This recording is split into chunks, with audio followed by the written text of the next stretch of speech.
This program features live coverage of an African safari and may include animal kills and carcasses. Viewer discretion is advised. Good afternoon, everyone. A risky start, but Simon's managed to do it. Believe it or not, inside that nest is a female. The male that was sitting there is very, very proud because all his craftsmanship has paid off and a female has came to inspect his hard work. How joyous. Will she like it? Will she not? We do not know, but she's sitting inside that nest right now. One of my favorite things to watch in the bush, the weavers. So everyone, it's that time of day. Get ready for your live safari through the African bush.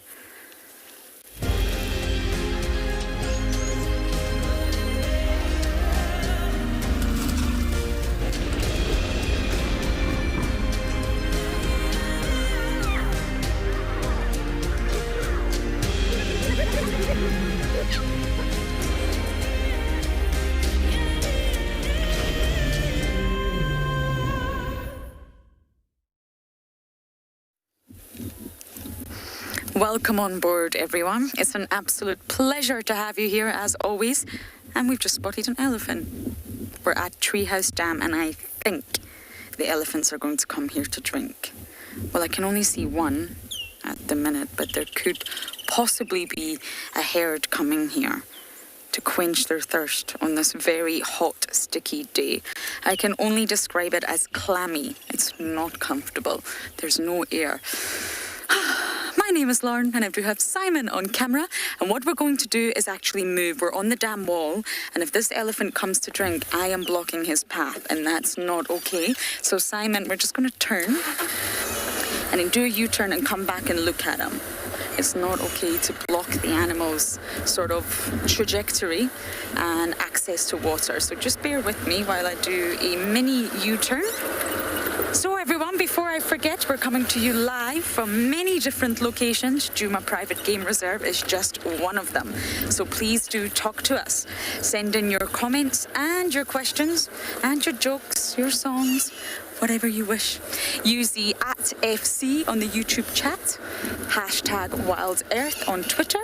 You can head over to wildearth.tv/explorers. And kids, we want to hear from you the most. No offense, adults, but you gotta love the kids' questions. You email them, kidsquestions@wildearth.tv. Okay. Bear with me. So I'm back on the wall again, but what this means is that I can gauge his trajectory, and if he is really coming to the dam to drink, I can reverse back. Can you get him from here, Simon?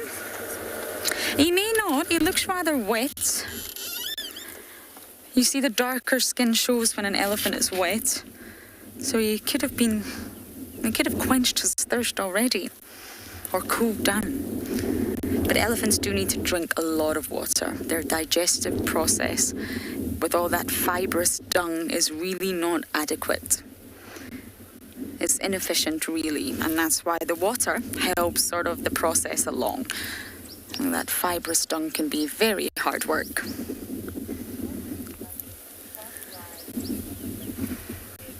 Debbie, you're right. It's a good drive when you started with elephants. Simon and I had the most wonderful sighting with them this morning that you all got to witness. I really love spending time with elephants.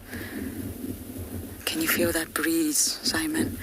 I hope you can all hear it. The spring in relief. It's just been a very strange day. Okay, so we shall watch this elephant. Hopefully, he's going to come to the dam. But for now, we're going to send you across to Andrew to say good afternoon.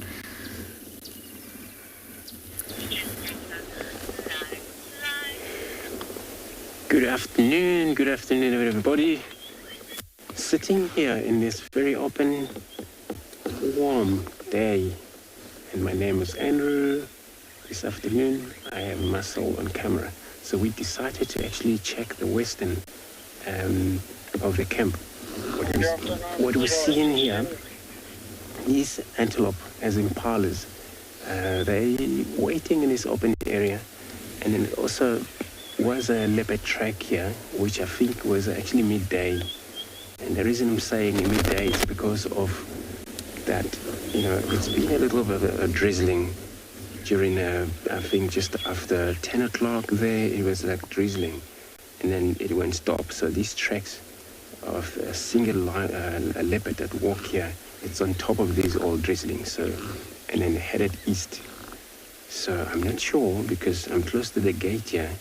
Could be that Shidulu or another leopard, female leopard around here. I'm not sure. So I'm gonna spend time in this area, checking. That's why this impala, they weren't gonna go into a thicket right now. They'll probably maybe witness something during the course of the day.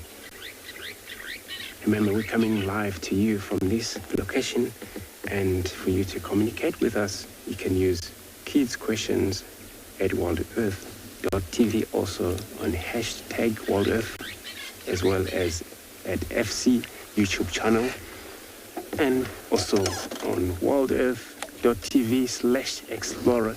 That's how you're going to be communicating with us. So for now, I'm going to try slightly just go back or keep up with this impalas.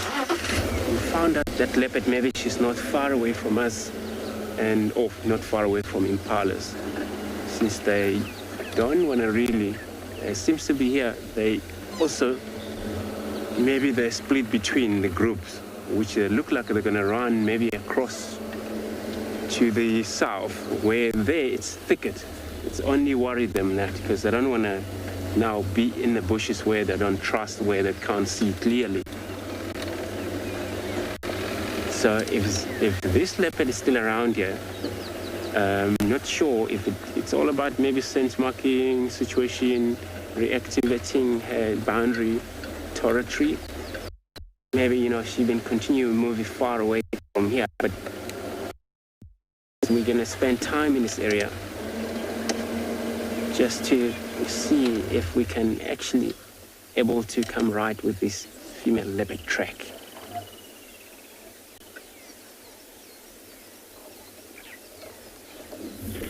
Laurent, there's cheetah inside Professor. Straight north. Sorry, everyone, I'm in the middle of... I'm not sure where are you. I'm going straight in. All three headed, also responding on the sighting. I'm live right now. I'll get back to you. Sorry about that, everyone. The Game Drive radio has a mind of its own. We try to talk when we're not live, but, well, So ones came for a drink at the far end of the dam. I'm glad we moved our vehicle. But the other one isn't. There only appears to be two of them right now.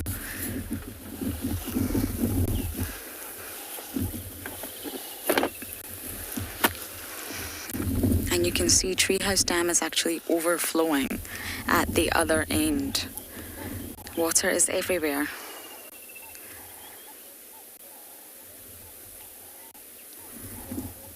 Lilylan, you're 8 years old. Well, they're big animals and it's very hot out here. Us humans, we can sweat. I'm sure I can safely say that both Simon and I are sweating right now because that's what humans do to cool down. By us sweating, water droplets are coming onto our skin and it's taking away the heat. It's a really effective method of cooling down. But lots of different animals have different ways to cool down. And out here in Africa, it's not much shelter, especially for a big animal like an elephant. So what's the perfect way to cool down when you can't sweat? Water. Throw water all over yourself. Cool down. Let it soak into your wrinkles. It'll keep you cool in the exact same way that sweat does. It's just moisture on skin. And the moisture is taking away the heat. So it's the exact same way that sweat operates, but elephants can't sweat themselves. So they just love splashing water on all over themselves. They also love swimming. They love getting in the water. They just have the best time.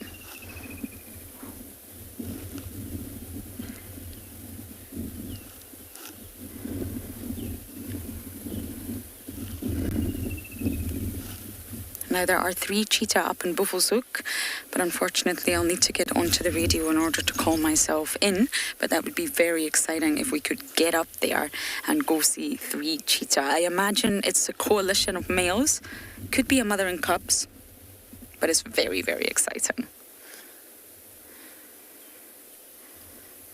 So it's quite a drive away, it's quite far, but I'll still do my very best to see if we can get up there and spend some time with cheetah. I know that we see cheetah a lot in Tswalu and Phinda, but here in Djuma, it's very, very rare. It's actually on Simon's bucket list.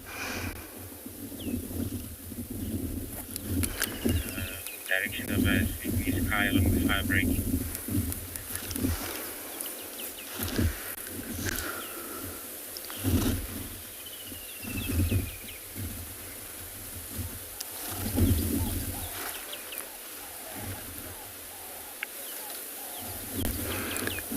Rosalind, elephants travel in herds. That's their social dynamics. And yes, it's related to females. Females stay with the herd for life, and males, as with most male mammals, do disperse. They disperse and go seek other herds. Once they get to a certain age, they'll be ousted and they'll leave. So yes, they stick together and they travel in a herd. Can be quite large groups. Once they get too large, they can split into kinship groups. I'm glad I wasn't on the damn wall.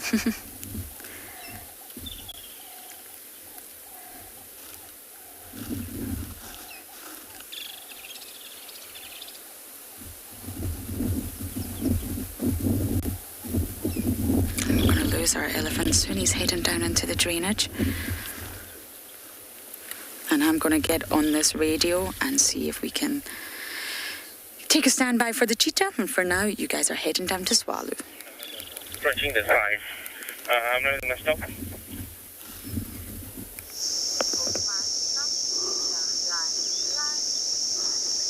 Good afternoon and welcome to Tswalu. At the moment, I'm admiring this beautiful white-browed sparrow weaver nest. While we're starting to notice that there's a storm brewing in the distance. The temperature at the moment, some 35 degrees Celsius in the Kalahari, and as you can notice, there's also rain that's already falling. Hopefully this is going to make the Kalahari even greener than when it's normal.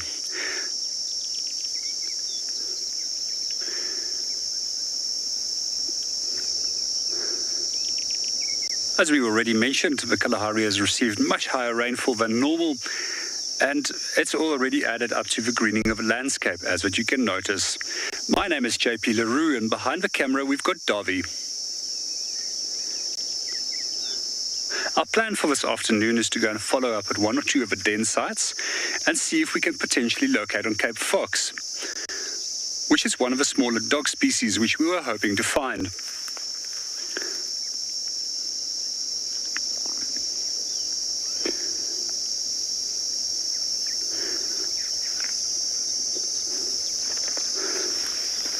On the nest.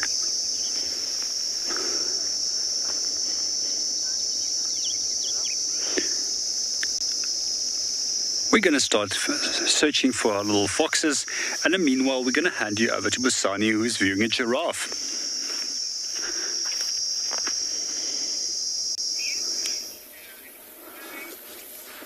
Welcome to Phinda and Beyond, everyone. We have found a giraffe. Look like there's 1, 2, 3, 4 giraffes, and you can see the two on the right hand side. There's a female. Have a look how thin their horns are. Very thin, and they got tuft of hair. So have a look. There's a very interesting behavior on this giraffe in front of us. She's staring right on top of this tree. And on the other side where we can't see, there's some zebras.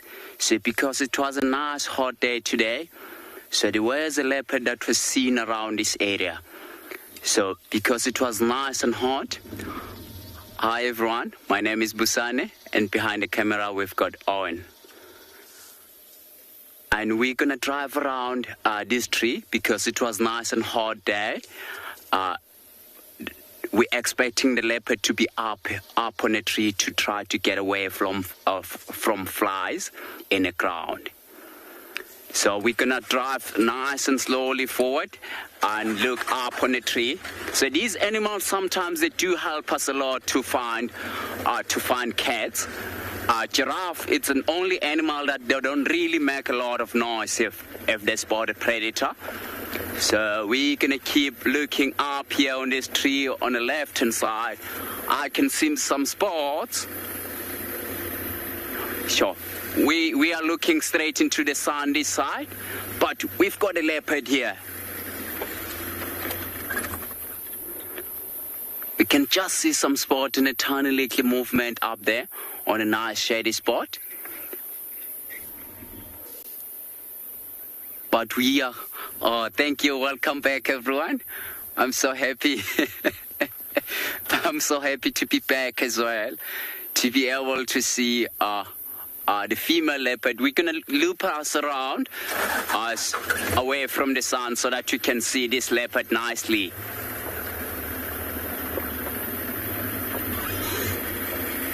Yeah, she's hidden very well there. Yeah, I'm gonna loop around. They're not too far away from this leopard, because the leopard is up on a tree and they're not aware for the leopard. Obviously, it's because it's much higher up on the tree. We are going to see it nicely from this side. Owen, can you get some spots there? Like halfway up on the tree. So Owen is going to show you the leopard. You can just see the tail hanging down there as well. She's painting very heavily. So in the last couple of days, she's been eating on impala carcass, which is a little bit further away from here. So we were checking earlier on around the carcass, and we only found out she's moved. I think because perhaps she wanted to find the waterhole, the water close by, and we're not too far away from the waterhole. So I think the reason why she moved away from the carcass, it's because there's not much meat left on the carcass. So now she's going to start patrolling her territory. Can just see her there painting. And she chosen a very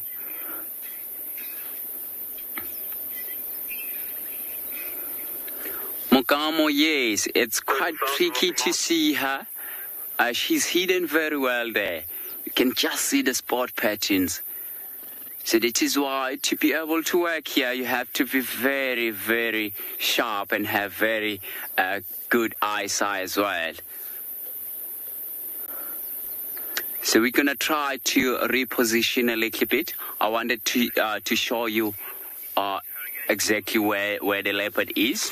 Just hold on a second as I'm driving.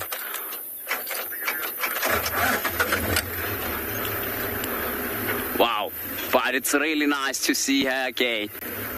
I'm so happy to find this leopard.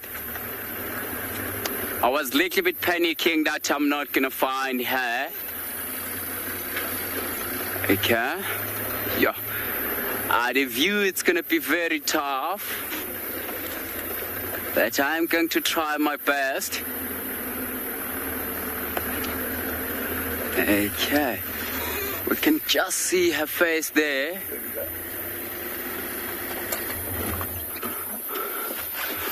Wow, that's amazing. It seems like it's not going to get any much better than that. This is the only perfect gap we have here. As you can see, there's a lot of branches on the way as well. But she's quite happy there.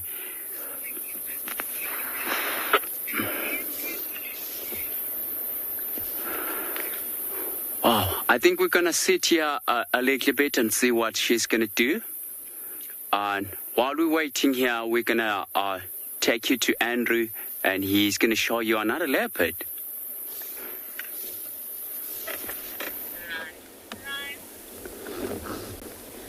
Thank you so much for that.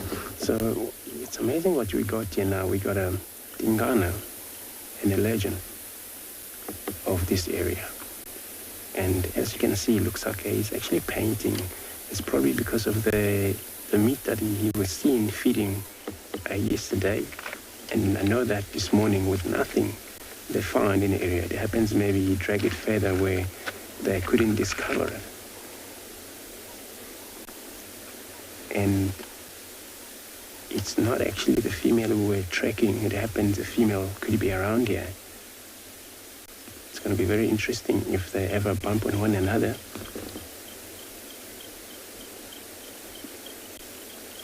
He should be free right now because Hukumure has moved back to the west. I saw his tracks this morning. And Tingana just all of a sudden come from the north, He's now literally right on the boundary, Djuma and the Babasuhuk.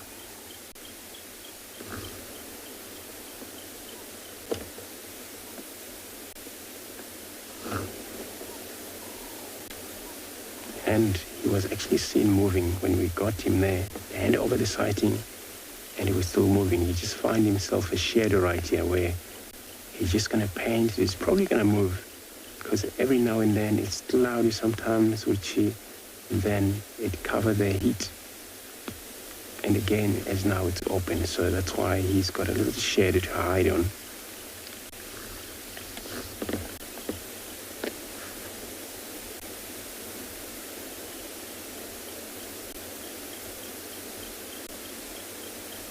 And he's still looking a beautiful cat. His condition actually is great.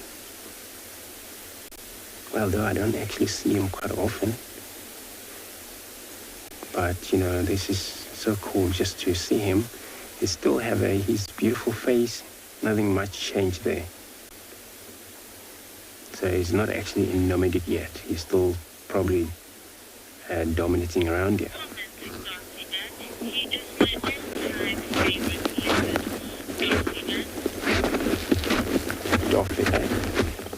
It's true. I'm happy to hear that, It's so cool that, you also get to see him back in the area. I know often you actually seen his tracks. Like the other day, he was actually fighting, which I think was last week. Got an update from the west that he was actually fighting, this fighting between him and Hukumure. I think it's been going and going. But it doesn't look like he has a new scar or any cut on his face.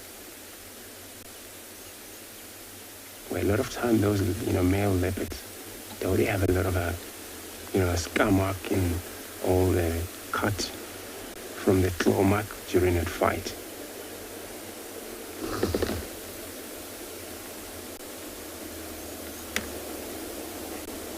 Such an stunning animal.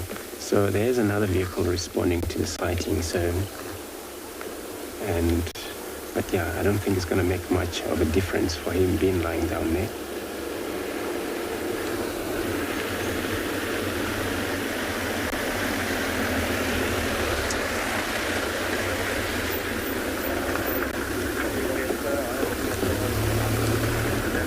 Then I'm sure he's going to be doing a lot of movement. If he shows a lot of movement this time of the day, and then at night, you're probably going to be on move as well. So I'm going to stay put. At the meantime, I will be sending you over to JP.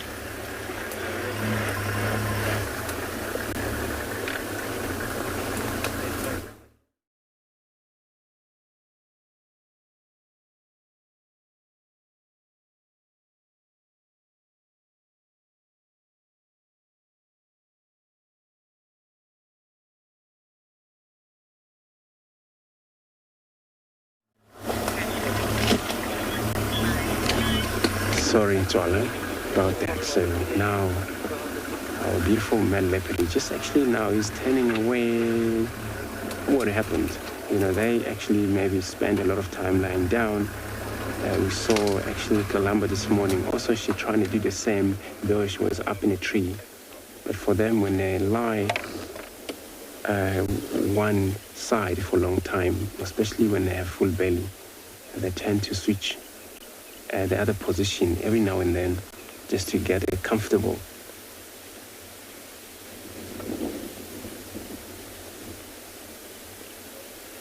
So it's quite green out here. The grass is taking place, is quite tall grasses that is around. But, you know, it's good for the leopards, especially that they really love being in a thicket. When they come to the open area, as long as it's tall grasses, they can still move in, do their hunt in the open area using advantage of long grasses to hide.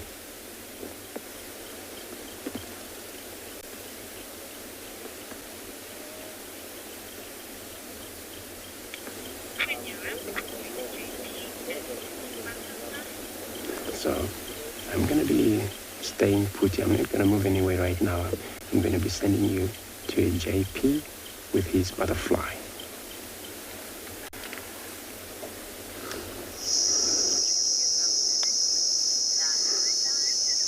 Good afternoon and welcome back again to Tswalu. We're still with our white-browed sparrow weaver nest, but in the meanwhile there's a little Acacia butterfly that landed close by to us, which we are viewing. It's one of the most beautiful of all the butterflies, and if you look at those black-orange combinations of colors, they often stand out when they're at flight.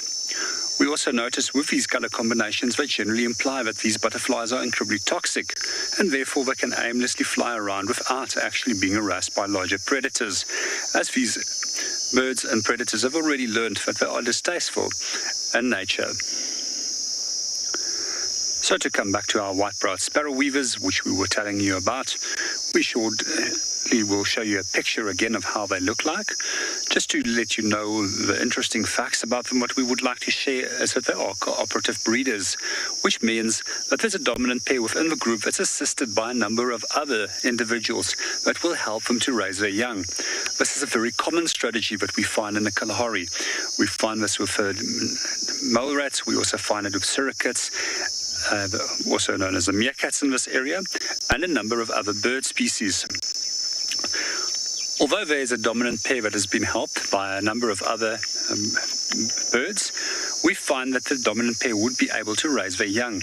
But with a small group of birds that we do find in South Africa, they've actually lost the ability to successfully raise their own young, and therefore has become dependent on these nest helpers.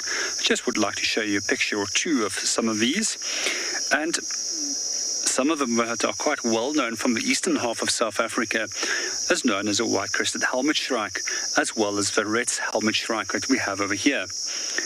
Other bird species that we find that also follows this strategy, where they are entirely dependent on additional helpers, is also the southern ground hornbill, which is one of the largest hornbill species which we find in southern Africa.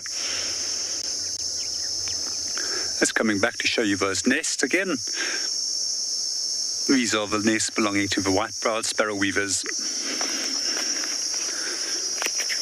And for those that might have not seen the picture earlier on, we're just going to focus for you on the picture of the white-browed sparrow weaver again.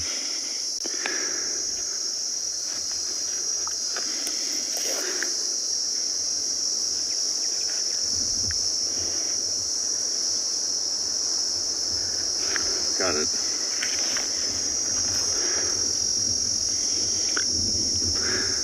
Quite often when you do view white-browed sparrow weavers fixing in mixed bird parties, we see that they quite often dominate the other birds and aggressively will push them away from food sources. In the meanwhile, we're going to link you back to Dumansani, who is currently enjoying the sighting of a leopard that's just made his way up into a tree.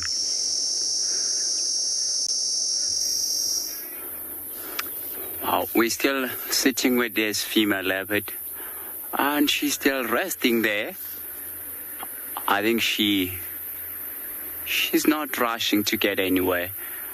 I think she went to drink water, and perhaps on the way back to the carcass, and she found this nice big shady tree, and she might rest here for a little bit and wait for the sun to go down. And once it's a little bit cooler, she'll then perhaps head straight to the direction of the carcass and finish and try to finish that carcass off.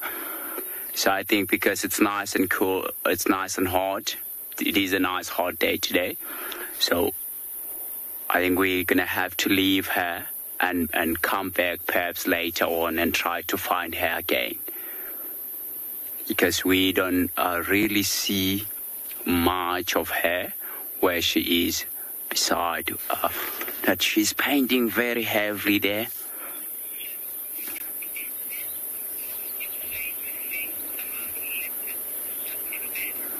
Back in that, my favorite thing about the leopard is that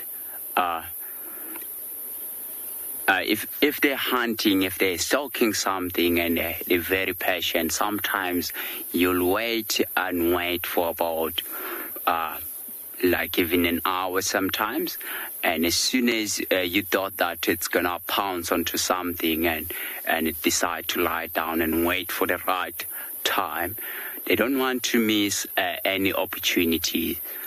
But if they do have a carcass like this female, that she's got a carcass now, if the opportunity presents itself, then definitely they will go for it, because they don't know when it's gonna be the next meal for them. So they do take whatever it comes around.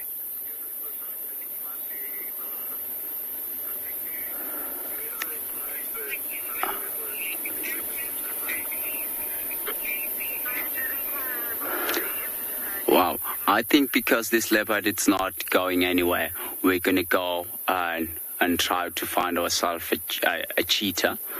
And while we're going there, we're gonna take you across to Andrew with his lazy leopard.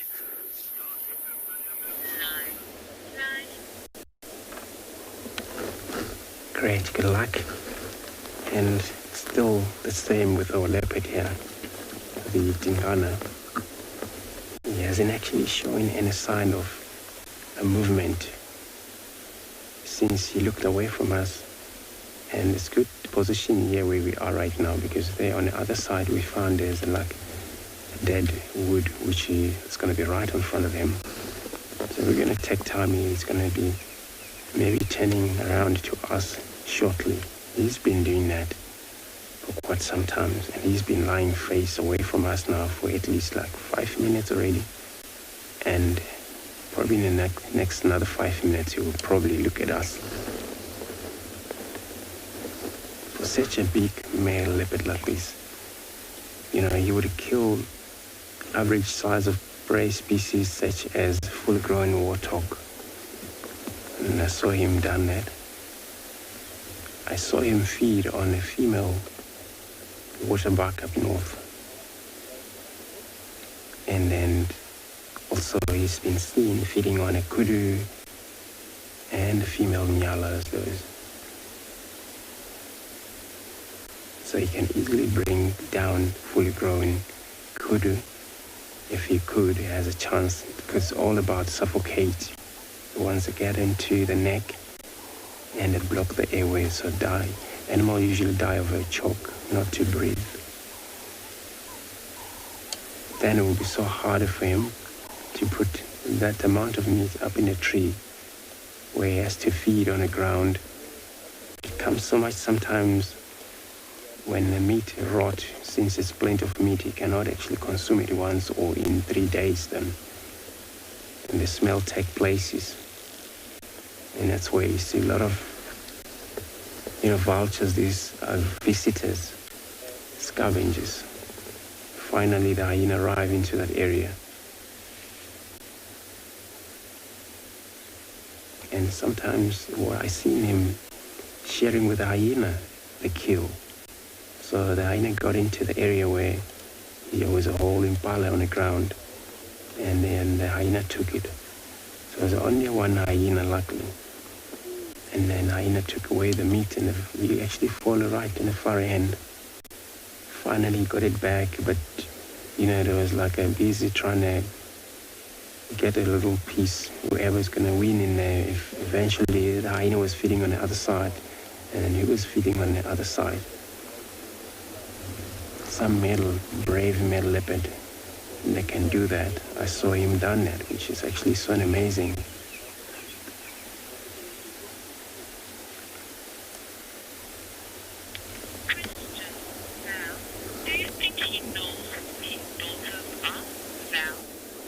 Well, I think he does know that. This is something to do, it's so special that when a cats, more especially lions, leopards, when we're talking about this situation of interbreed, it's so important. Those animals that don't really interbreed, they're more likely to know their siblings and their offsprings, and not the avoidance of not to mate with them. Or and then he definitely knows every time he's around wherever they are. Some of them, if we talk about Lamba, which is as far in the east, so every time, since it's the daughter of him, then she would probably, everywhere she sent mark and things like that, he would probably pick it up and then he would know who she is. So he would know actually, but maybe also, I'm not sure if you would know, you count amount of them, how many, that I'm not sure, but you would know every time you probably come across their scent marking.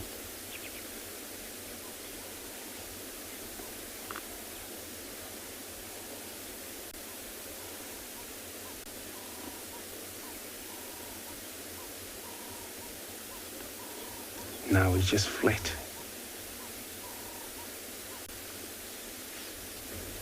And that's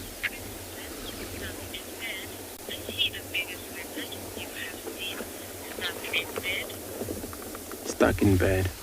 Indeed, yes. Him and Mvula. I know Mvula actually, he actually went far too much than him. So he's still in a very good conditions. And Mvula, since I witnessed him when he was starting to get skinny, there was not actually disease take places, that was all about age-wise. So, he's actually, we're talking about the body size. It's kind of like maybe they were equal. So those two, yes, they're actually biggest male leopard I ever seen around here in Djuma.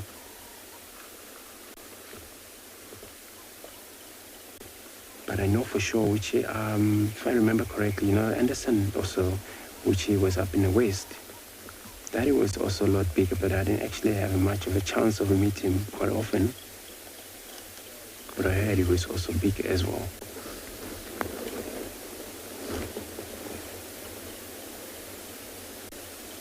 This big, where male leopard, they go bigger in size compared to females, where females, they go medium size, where female go medium size, where male go higher and fully body size.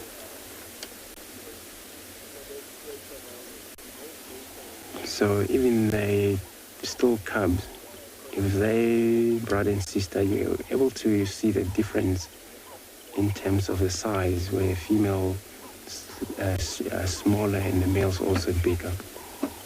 And in that time, even though they're still taken care by their mother, so it's a lot of push from one another. So ever got into places where she lead them to kill, for an example. So privilege for the brother always to go first to feed. And they're always, the smaller one as the females, always pushed off. The food, whatever's left at the end, she'll return back to finish it off. And it's so cool that they, when they feed, they don't actually, there's no cooperation of feeding. So take turns, not like you see on cheetah or lions, these wild dogs. Then they're very much solitary animal. So this solitary thing started from very young age. They get used to that. From cubs, age of anything from 6 up to 9 months old, that they already understand about, even separate from one another whenever the mother left them in hiding places where she knew.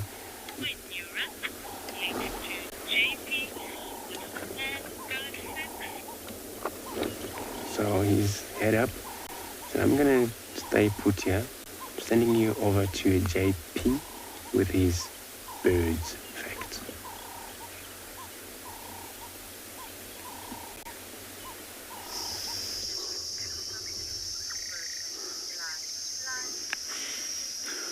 Welcome back again to Tswalu. We've just stopped again to look at a camel fawn, Acacia. So now, one of the things that we look at quite often when we look at fawns, or if we hear the word acacia, we sometimes wonder where the name is actually derived from.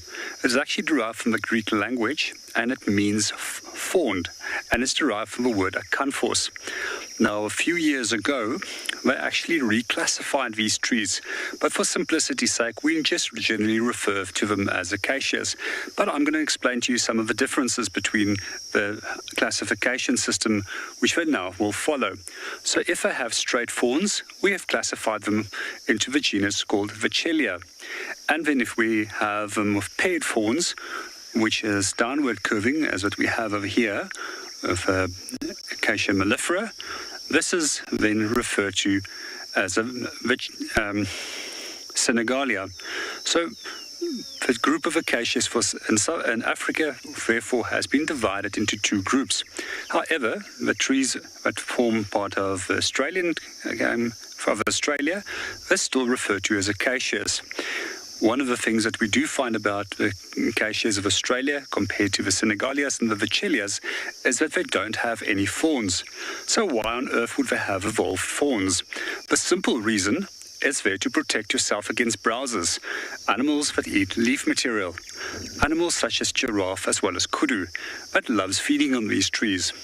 One of the interesting things that we quite often notice is that with the younger trees, we find incredibly large fawns, which is there to aid and to protect the tree.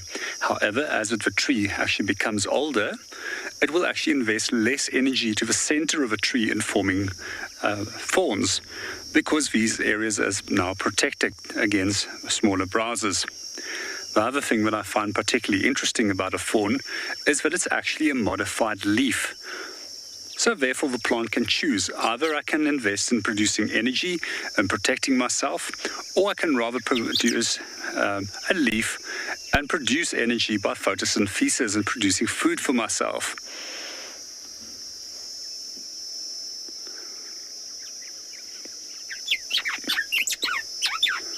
The beautiful sounds of a white-browed sparrow weaver that you can hear. It's just sitting up in the nest over here. I'm not sure if you will be able to see him because he's stuck inside the nest.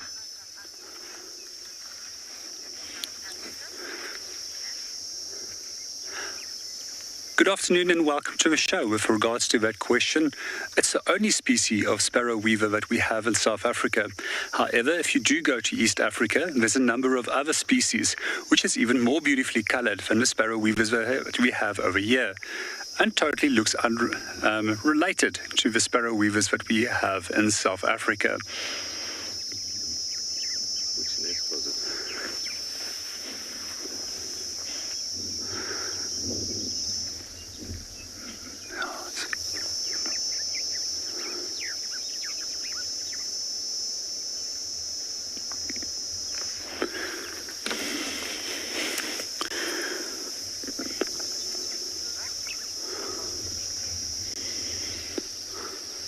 From here, we're going to go and continue and see what we can find.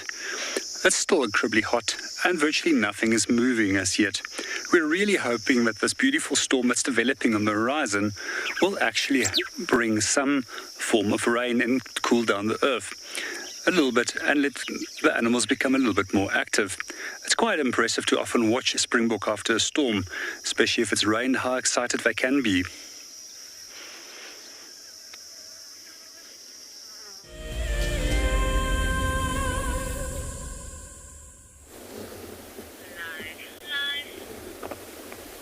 Thanks, JP.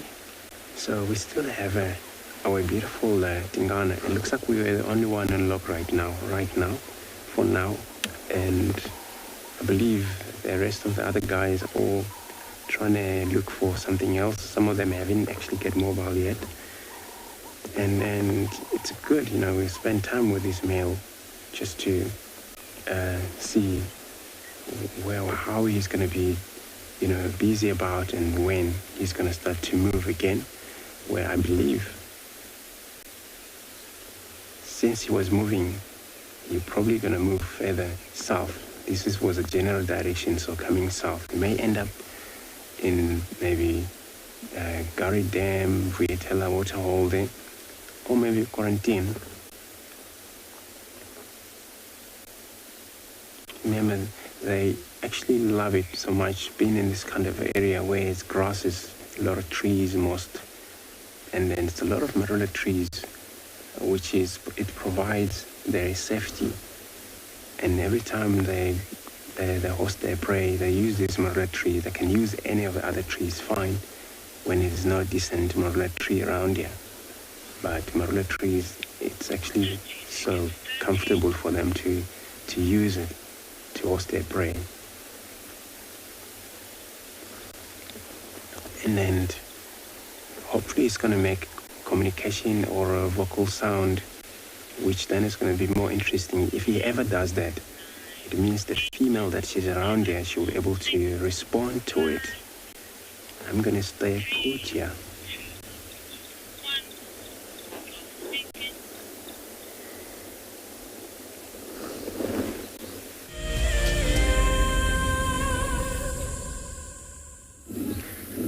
Our highly mobile animal is sunbathing because it has to.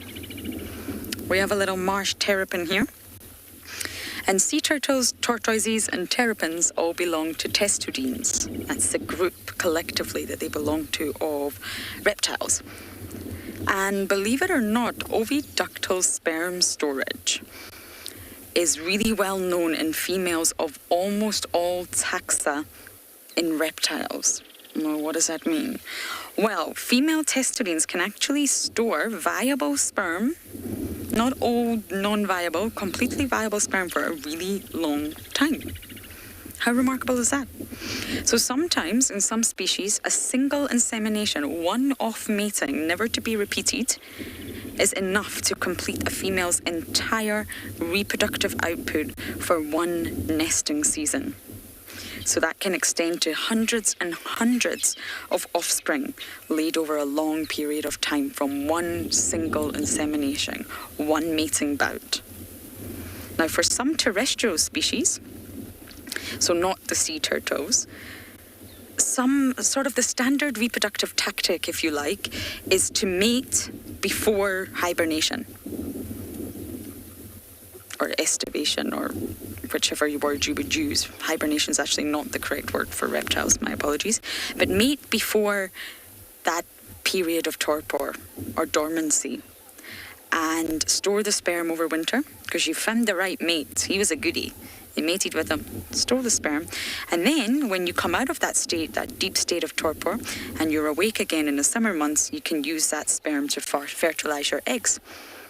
Or not even summer, I should say spring. Isn't that amazing? So you've met the right mate, you're able to store it and keep it viable. And when you wake up from the estivation, you can, or the brumation, you can then use that sperm that you already have. You don't need to seek a mate, don't need to waste any energy. You've got it. And then you can use it. It's an incredible reproductive tactic from a lot of terrestrial testudines.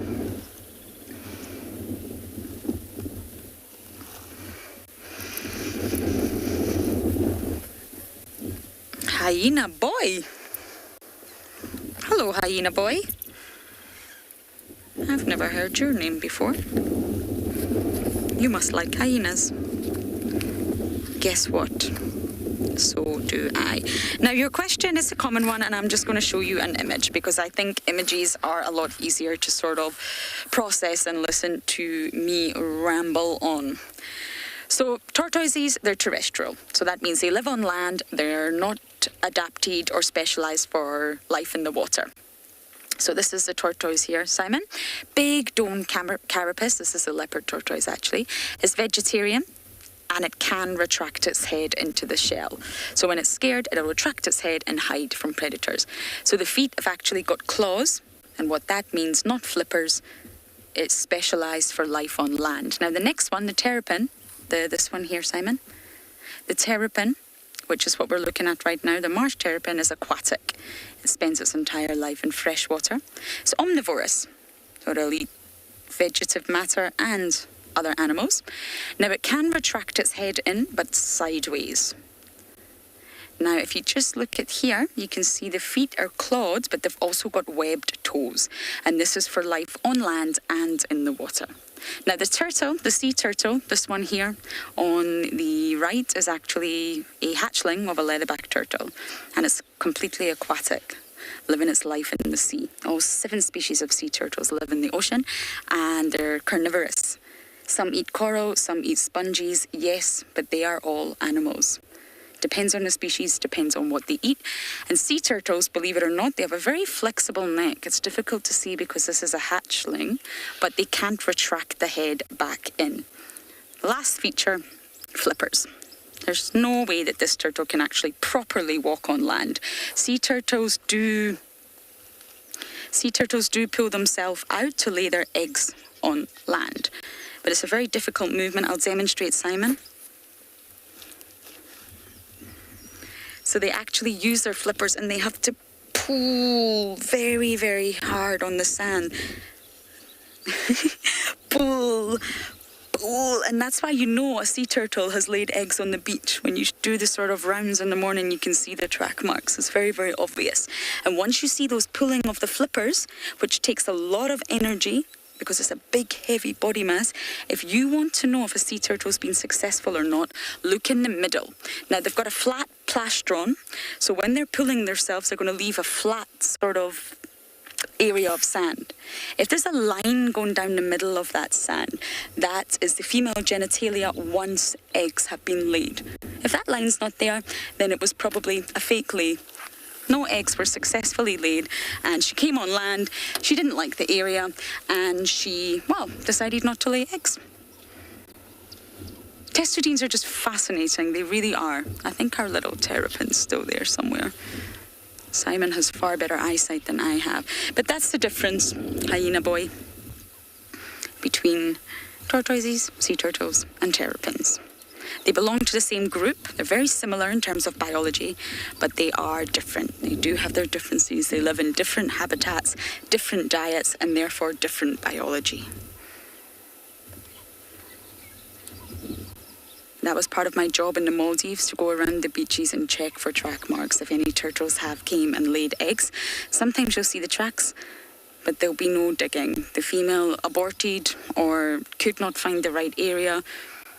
But what's amazing is sea turtles are philopatric. They will return, the female will return to their natal beach, the exact same spot that they were born to lay their eggs.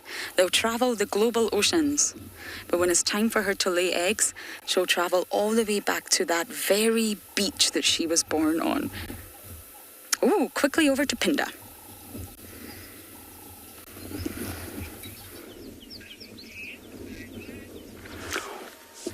Welcome back, everyone. On the way to try find ourselves a cheetah, we have come across with a single lioness walking around. She's been around the waterhole, so perhaps now she's going back into the thicket.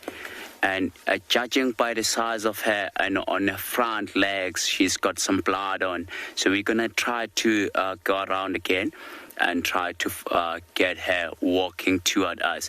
It might happen that she's going back to the rest of the pride, and perhaps to go and call the cops and take them to the carcass. So we're going to try to stick with her and see what she does.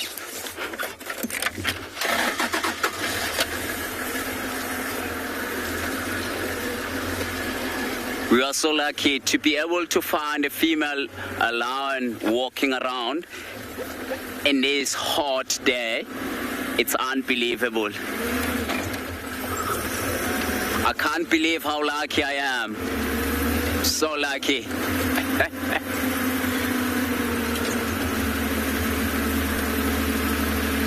See the way she's walking, she's in a mission. She wants to get somewhere. So that is why I think that she might going to try find her calves and perhaps take them to the carcass, because on her front paws she's got some blood, which means while she went to drink water, she came across with opportunity to hunt, and then she went for it. So we're gonna do a much bigger loop.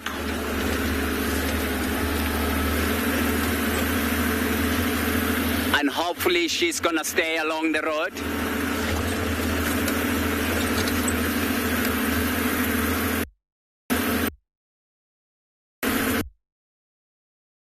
Right over here in front of us. But I want to get stuck, mostly right next to the line.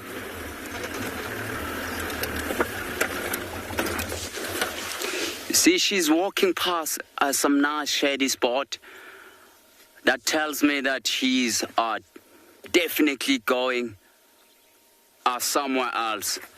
Perhaps to go and fetch the calves. See, she's taking a shortcut. Yeah, she's got some blood just on the bottom of her chin. So which means she was eating earlier on. Okay, she's gonna keep walking along the road, which is a good thing for us. So while she's doing that, we're gonna try to keep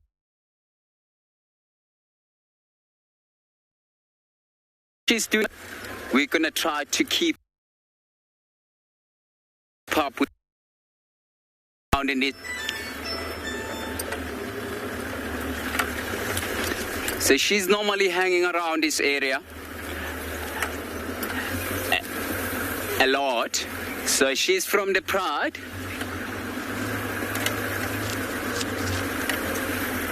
So she's coming from the Pride of Lion.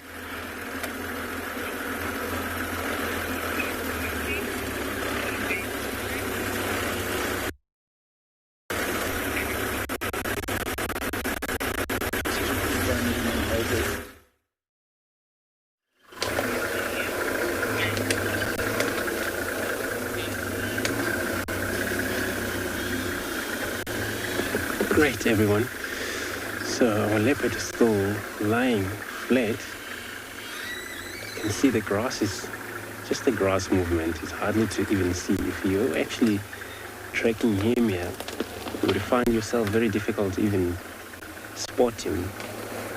And a lot of time happened to most of trackers and the guides when they follow the cats, where they finally sometimes so flat.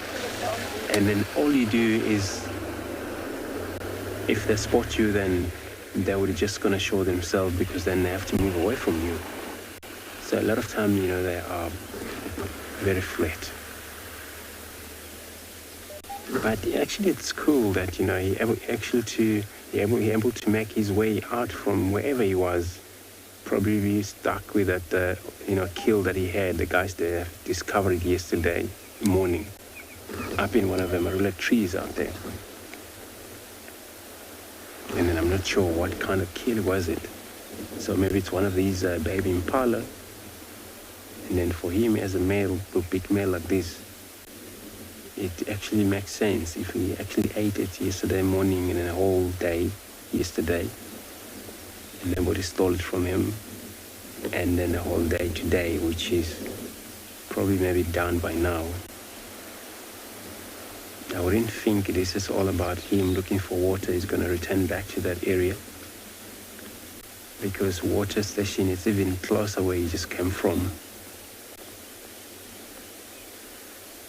So maybe this is actually now permanently moving around here, to return back in the area where he was. But he's not actually bad. He's trying his best to actually stick around, even though he's got a lot of challenge this time. But he is actually strong enough. I think he's managing. I've seen a lot of males, when they come across a lot of this challenge, they move out immediately. But I think he's strong enough, so he's handling it.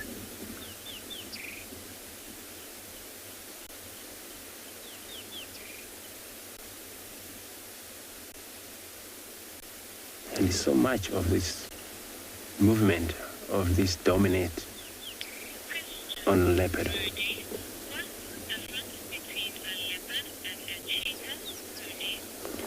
Rudy, you want to know the difference between the leopard and the cheetah. So a cheetah, they have a very long body, slender body they call them, and long legs as well. So they're well built for the speed they use or they have.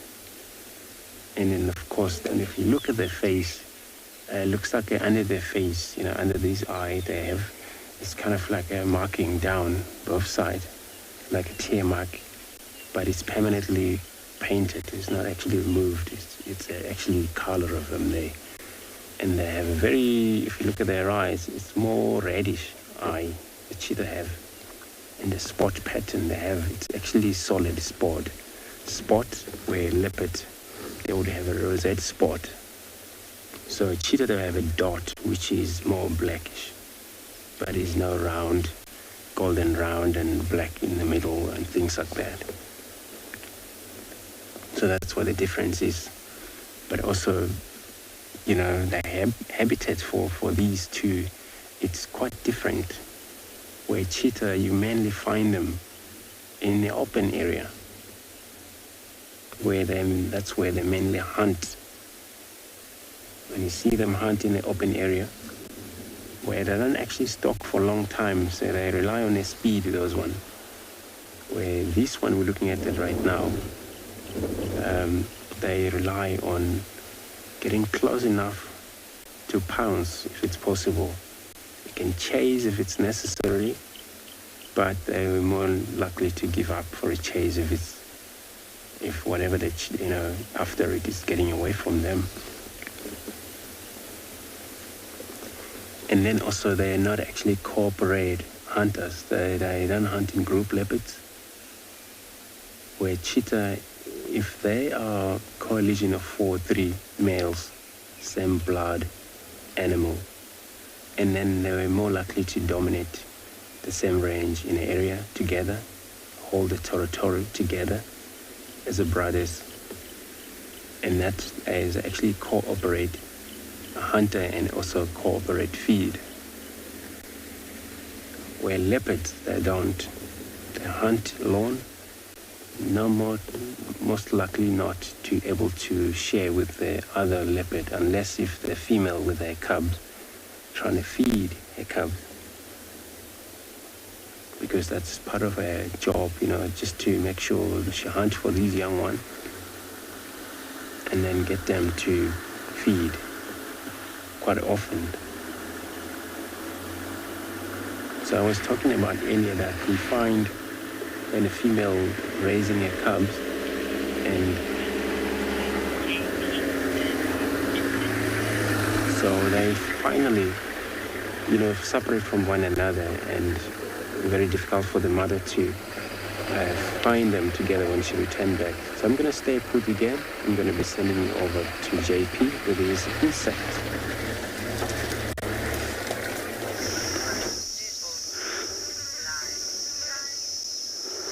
Good afternoon and welcome back to Tswalu. Currently we're looking at an armored ground cricket, one of the most intimidating looking of all cricket species or insects. They look rather alien to me. So if you do look a little bit closer, they get their name armored ground cricket from the spines that they have on their body, which they use to protect themselves against predators. However, they can also switch over to chemical defense when they are mishandled or being eaten by predators, where they will release a distasteful toxic substance which will deter the predator. A few years ago, I was watching a number of jackals picking them off the side of the bush, and very soon after, the jackal actually got sick from eating it. He would look very dissatisfied and actually moved on. So a few other things that I do find fascinating about crickets is that they can produce a sound by scraping parts of their legs together. In this case, in some cases, they will also use their wings as parabolic reflectors to actually let that sound much louder. This guy, unfortunately, has no wings, so therefore he cannot do that little trick. However, his little wings are vestigial stubs, which he uses for rubbing against his body to produce that sound that he can attract a mate. We also find that the shield that forms over the head actually acts as a parabolic reflector and resonating the sound for this cricket species. So, a few other interesting things about these guys is that they're quite romantic. So what they will often do is they will provide a high protein secretion to the female as a gift. She will assess the quality of this high protein quality meal that she gets from them. If she's not satisfied, it means she's not going to invest energy in him. It means he's going home without a date.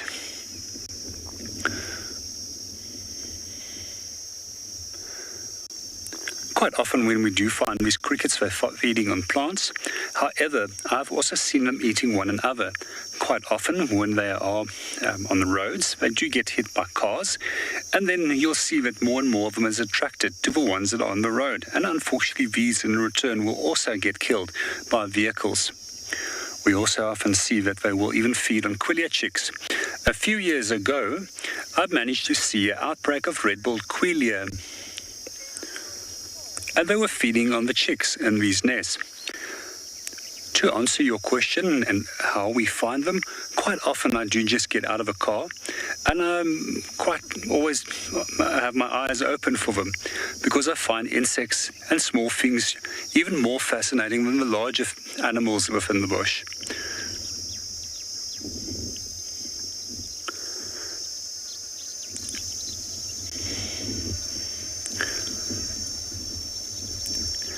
Amongst a few animals that I have seen eating them in large numbers is actually marabou storks. A year or two ago, I was watching the largest group of marabou storks I've ever seen, between 200 and 300 of these birds, all feeding on these almond ground crickets. Good afternoon, Sherry, and welcome to the show. Yes, you're 100% right. As they mature, they become a little bit more dark brown in coloration, and they don't have these brightly colored patterns that they have as when they are young.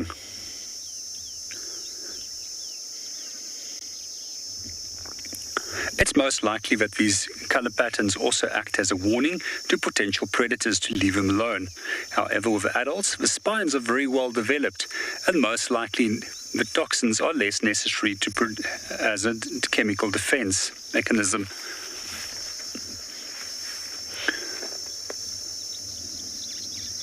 Something fascinating that I would like to share with you about crickets is when they are calling, especially those species that are calling at night. And we can actually determine the temperature by simply listening to the amount of stridulations that they produce per second. The cooler it is, the slower the stridulation process. The warmer it is, the faster the stridulations will be, which they produce. And each of those stridulations will be related to a specific temperature.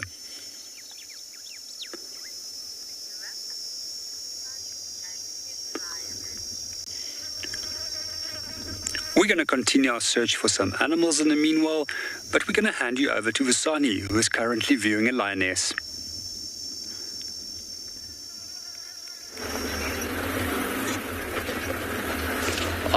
Welcome back, everyone. We're still following this female lioness. She's still walking around. Sure, it's really amazing to be able to follow the female in the daytime and in the hottest day like today. And she's still walking in a good pace. So this morning they have found a female lion with 3 saberat not too far from here.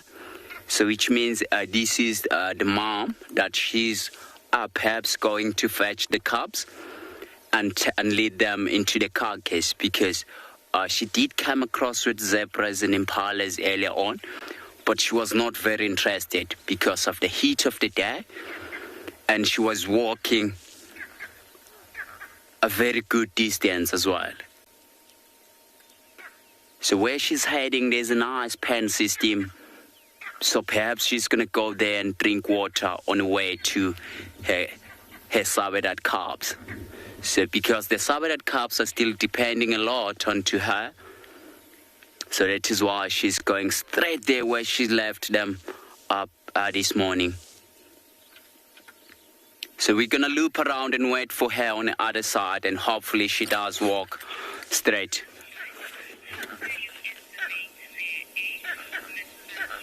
Miss Sunshine, so to age the cats, you have to look at the color of the nose. So if it's a young cat, it does have like a pinkish nose. If it's an old cat, it will have a darker black nose. So it's an only way that you age the cats. But because I'm so lucky to be in this game reserve for a number of years, so I know these cats like the back of my hand. So we're gonna go around and try to find her on the other side, because it seems like she's gonna walk straight through this dried up waterhole on the way to the leaky pen system up on top. And there's not a lot of shade where she's gonna walk through, so that tells me that she's still walking and trying to get into her calves. See, she's using those game paths because it's easier for her to walk than walking through the long grass, and she does want to avoid the ticks and thorns, obviously, in the long grass where she can't see, snakes as well. She can easily step on top of the snake, which is not a good thing for her. Have a look. Wow, that's unbelievable.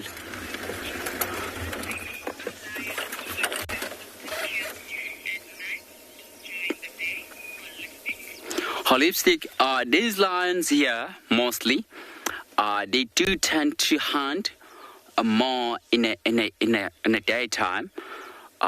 They normally prey for warthogs, but normally lions are more successful hunters at night.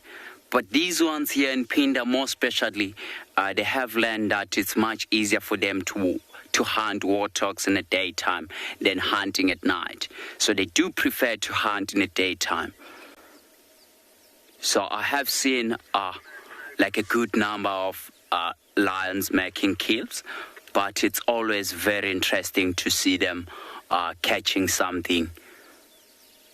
So while she's busy walking around, so as soon as she gets so close to where she left her cubs, she's gonna call them softly, and they're gonna come out and greet her, and then perhaps she's gonna start leading them back into the carcass, because it's a long distance for her to drag the carcass to the cubs. That is why she walks and calls them. And hopefully there's nothing that's going to come across with the carcass that she did manage to catch.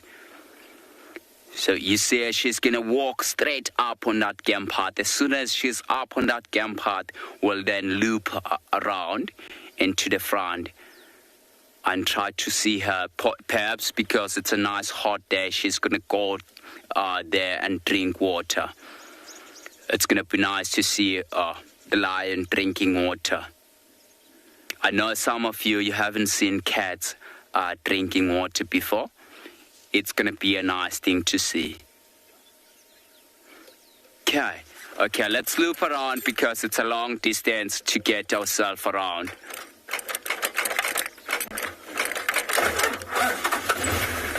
Wow. Okay, gonna try to keep up a pace a little bit to get across next to that waterhole. So because it was a hot day today, I do have a feeling that she's not gonna disappoint me, and she's gonna... Okay, while I'm driving around, I'm gonna drive around and sit next to that pen system and wait for her to come.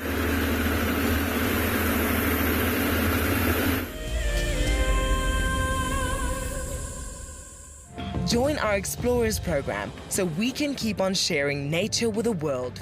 For a monthly subscription, you will have the opportunity to win fantastic WildEarth expeditions, have access to an animal identification app, receive weekly highlights from our shows, and much more. All the money will go to keeping these live safaris on air, which in turn connects a global population with nature.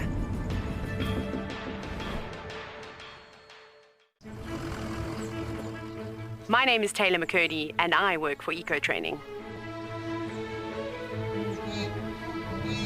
I love hearing from all of the viewers. However, I particularly enjoy those of you who have been watching for a few years. Your questions are just so advanced and they really get me thinking. If you'd like to ask a question on WildEarth, you need to register on our website. Once you've done that, head to the live safari page and submit your questions below the live feed. WildEarth is launching our brand new Explorer program with an opportunity to win a very special WildEarth expedition. The lucky winner will get a behind-the-scenes WildEarth experience at the magnificent and beyond Ngala Tainted Safari Camp. The prize includes a 3-night stay for you and a friend with a chance to sleep out in the unique Ngala treehouse. Become a WildEarth Explorer and stand a chance to win this and many other prizes. Terms and conditions apply. Oh, it's going to be in trouble now. Oh, this is unbelievable stuff. Here comes a hippo in too. Go, Impala. There's a hippo coming in. I can't believe what we're seeing here. This is what we normally see in East Africa. It's all over. Hippo leaping at the crocodile now. Everything's gone underwater. Expect the unexpected here on WildEarth daily.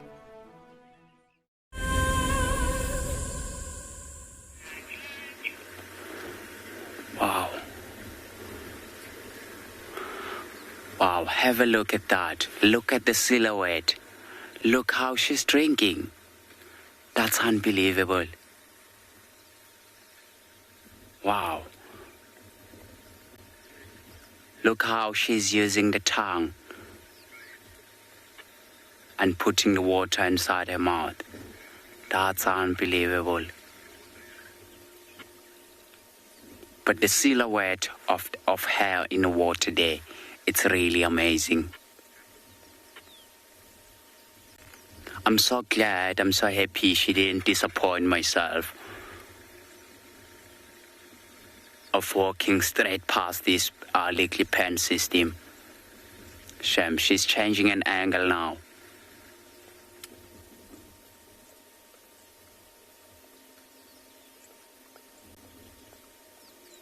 So perhaps maybe she wanted to see each and every side in this pen system, because they're quite vulnerable to crocodiles as well. But I haven't seen crocodile here in this pen system before. But you never know. But where she's drinking now, she's drinking on a nice shadow water. Wow, she's so tasty. And she did cover very. Let's listen quickly. You'll hear her drinking water.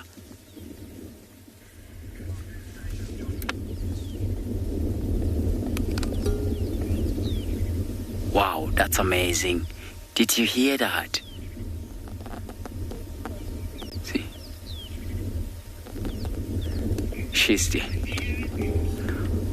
Oh, wow. We're a little bit further away than to be here that. But it was really nice to see her drinking. So she's still in the mission. And she's walking straight past some nice shade as well. Wow. So she's going straight to where she left her cubs or Sabi cubs this morning.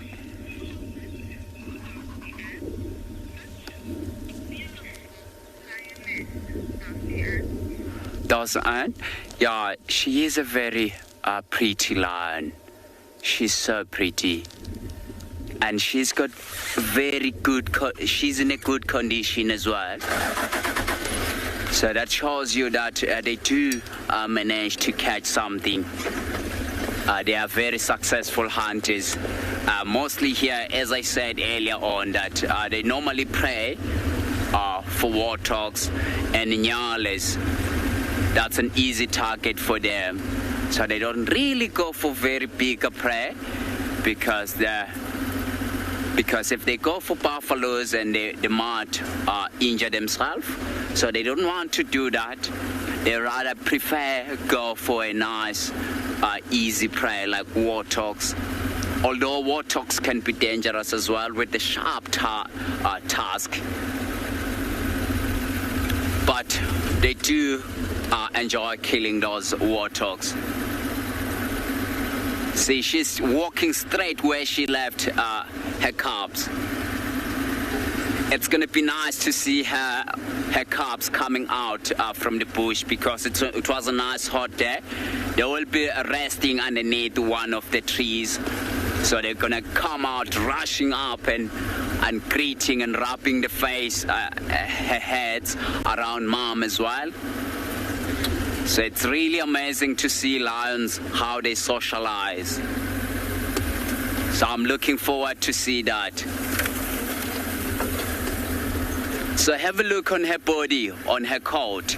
She's got like a fainty spot pattern. So those spot patterns, it's why it's helped them if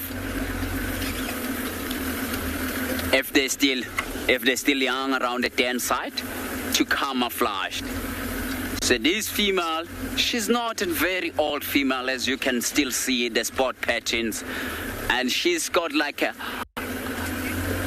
the nose. She's got like a pinkish nose still, which means she's not that old. So where she left the cubs, it's somewhere in front of us now where we're going.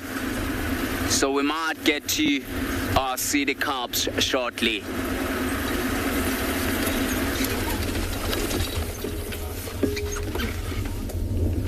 Look at that.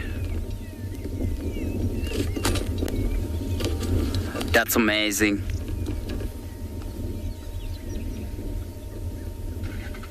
So you'll see as soon as she gets so close to her cubs, she's gonna start calling them.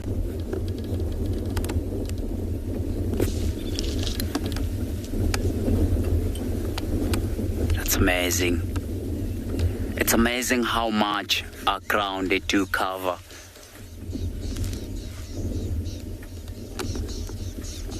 I do cover very good distance, and it feels like they're not.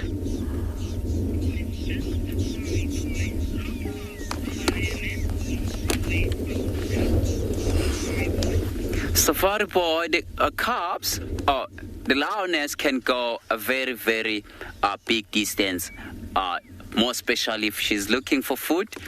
But she does like cover a very big distance, but not away from her territory, because the female lioness, they also have their own territories. So they do protect their territories from other lions. So she looks like she's going behind the bush. We're gonna try to keep up with her.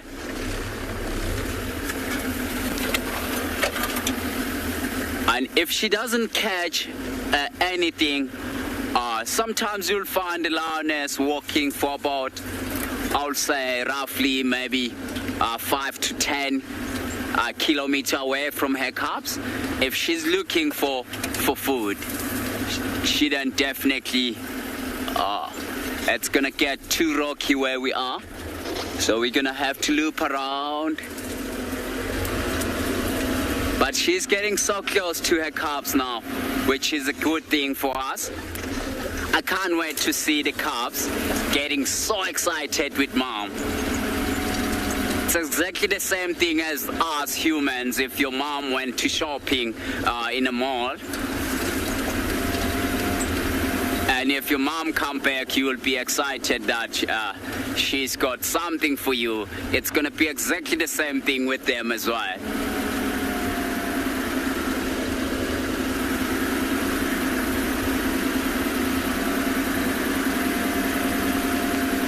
So it seems like she has crossed the road. She's now on the right-hand side. So let's keep looking on the right-hand side. We might get to see her.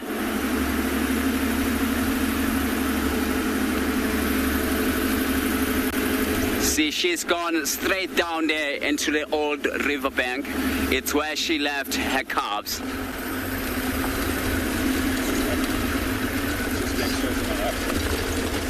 Oh, here. Wow. There she is. Now she's getting so close. So she might like go off up on the ridge there and drop down on the other side.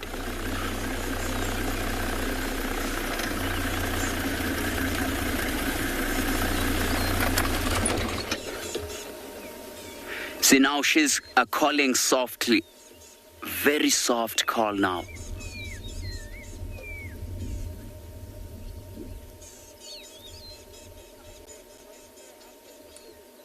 Wow. So now she knows that the cubs are somewhere here close by. That is why she made that soft call. Although she only called once. And because we're a little bit further away from her, we can't really hear her calling properly. Because she does like a soft call. She wants to avoid that the other predators to hear her or the other lot. Okay, we're gonna loop around. Oh, I can see the cubs. Just, Owen, can you scan straight underneath the big tree on the right hand side? Yeah, we've got the cubs now. So the cubs are moving this way. They're going to join mom. Wow, that's amazing. Can see them running. So I have lost them now, but they ran this way, which is a good thing. And you can just see the mom across the valley that side. She's gonna go and join the cubs.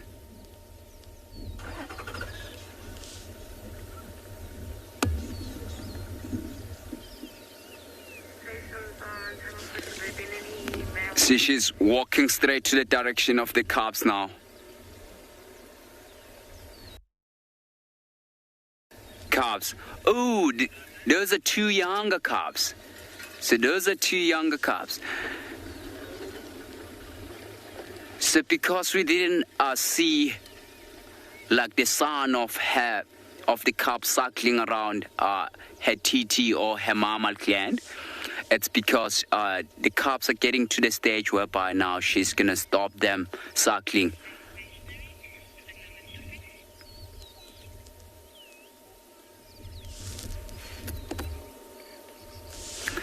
So now she look like she's lying down. She's resting there a bit. You can just see her tail now and then. So what we're gonna do is she might like rest a little bit. So what we're gonna do, we're gonna loop around and get a little bit closer to where they are. We can't unfortunately cross this gully here. We might get stuck for a night.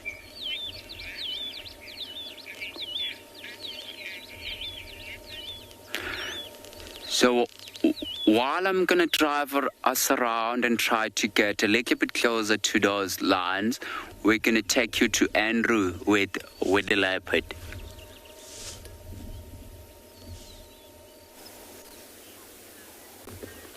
Good luck, Busan. Well, I still haven't actually moved away from our Tingana over here. I wanted just to see if maybe there's a number of vehicles heading this way, because then we're going to have to make space for them.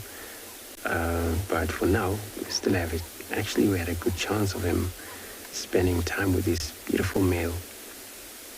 And this is not actually surprising me, where leopards, they can lie down, they can spend a lot of time lying flat, whether they're full, whether they're hungry.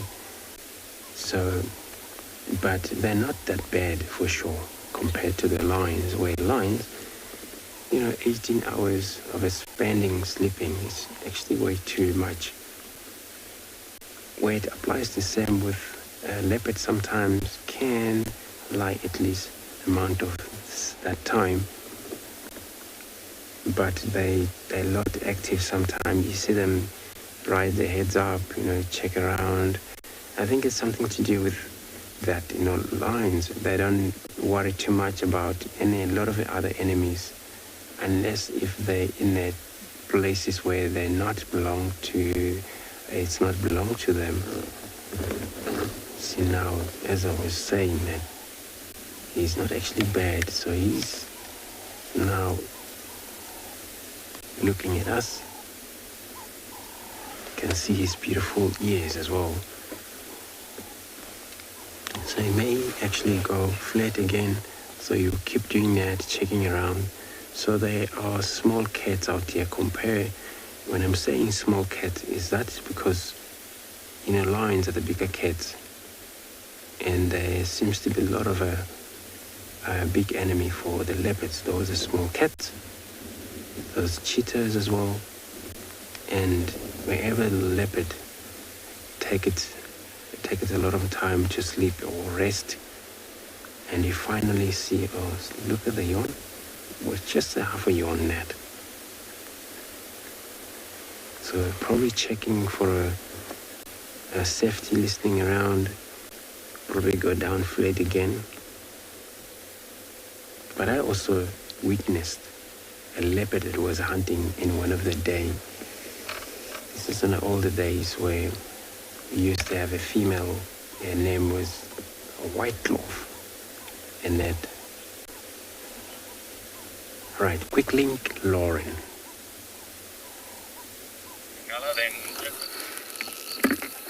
I don't know who we have here, everyone. Male leopard. I don't know who it is. I don't know if it's Mulwati. I'm not turning my engine on or going closer, because if it's Mulwati, he'll run. It might not be Mulwati. I haven't had a good look. Scent marking.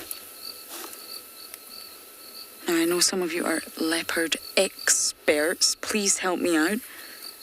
If Andrew's with Tingana, who could this be?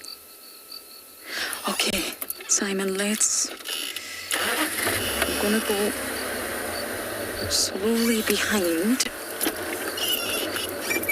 But if this is Mulwati, we might not be successful.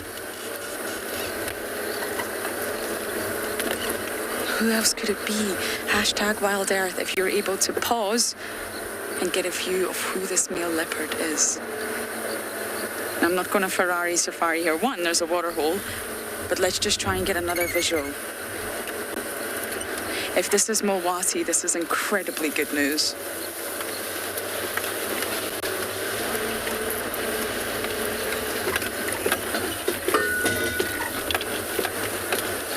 Okay, still walking along the road. Definitely a male, obviously. But who are you? Hukumuri does not come this far east. We're further east of Buffelshoek Dam. Okay. Okay, Simon, go. I think it's Mulwati. It's Mulwati. Wow, this is so incredible. Quickly over to Phinda.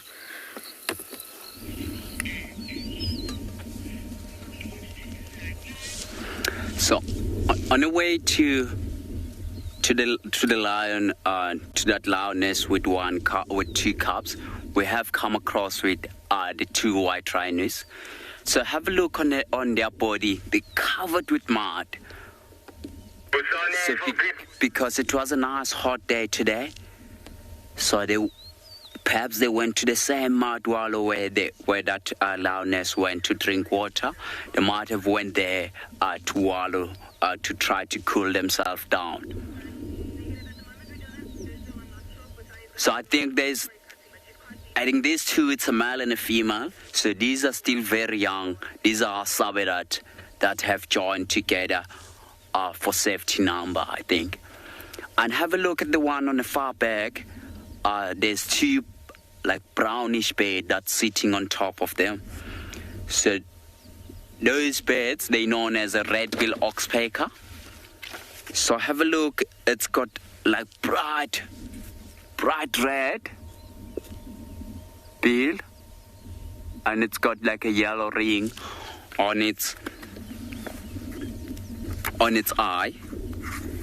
So if you can have a look here on a bed book, it's this one over here.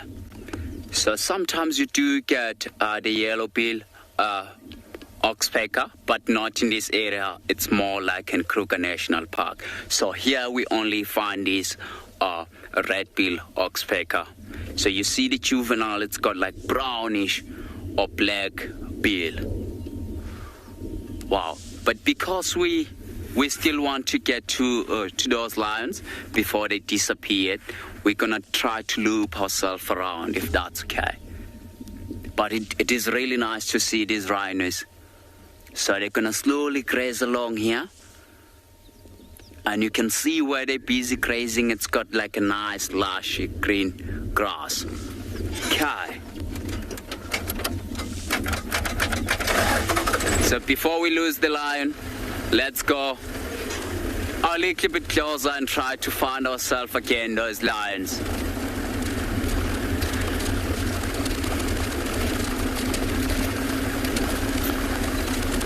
This is really unbelievable to see two of the big five in one spot. So the lions that we were following, they're over there. They're now on our left-hand side.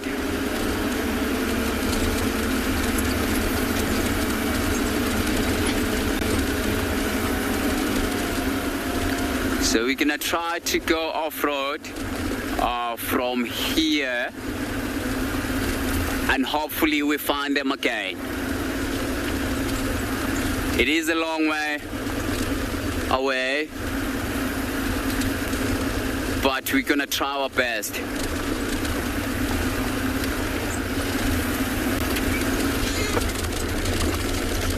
Okay, we're going to see whether those lions are still there or not. So I think she's gonna rest there a little bit. Then after that, she's gonna lead the carcass into where she caught something, because she had a blood on her face. So which is a good thing. I'm really looking forward to see her walking around with her calves. So she's gonna mostly walk the same route she walked earlier on, because she does know like the sense of direction very well, much better than me, obviously, because they've been in this area for quite some time, and this is the part of their territory. So I'm looking forward. So let's keep looking in front of us now. So as soon as we got them, or we got their view, then Owen is gonna point the camera onto them. But we are so close now. They're somewhere in front of us where we're going now.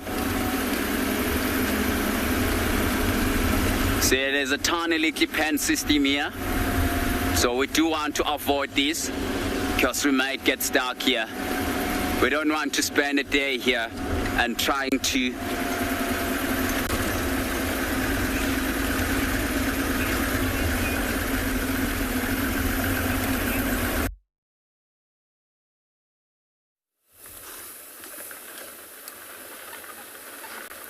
We've still got him. He's acting very, very straight. He keeps turning around to look at us. You see that? He is one unrelaxed male. I mean, we know that anyway. And it's daylight after all. But this, everyone who's new, I believe James Richard, you confirmed the small Wati, just like I thought. Thank you so much. Is the dominant male of this area. Right, I'm going to turn the engine on, Simon. Just give me a minute. He's letting us stay at a distance, but he's not realized nothing like Hukumuri or Tangana. So we are just keeping our distance, of course we will, but it would be really, really something to have this leopard habituated.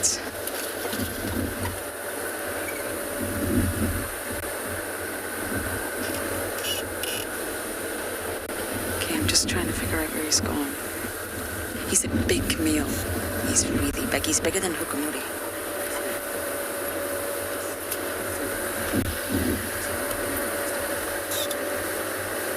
Do you see him? Oh, there we go. Well done, Simon. Can you believe this? I can't. Never seen Mowati on patrol. Never. Let's just give it a minute in case he pops back out. He's scent marking. Haven't heard him call. But this is unbelievable. After the disappointment of the cheetah, Simon and I were feeling a little bit sad, and this has made up for it. Okay, let me go forward.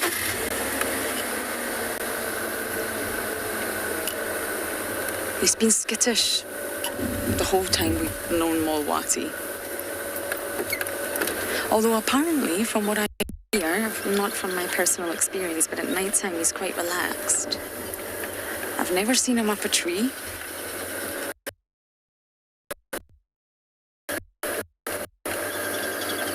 Let's just try and get one more look. If he definitely will not look. The squirrel's not happy. The squirrel can see it, that's for sure.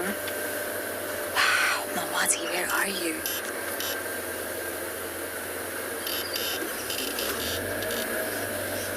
Now, I know a lot of you like to know where our leopards are found, so we're almost at the junction cheetah cut line, buffalo cut line, fire break.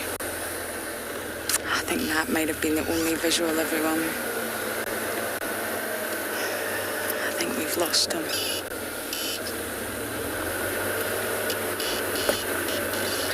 It could be learned behaviour from his mum. His mother, I believe, was quite skittish with vehicles.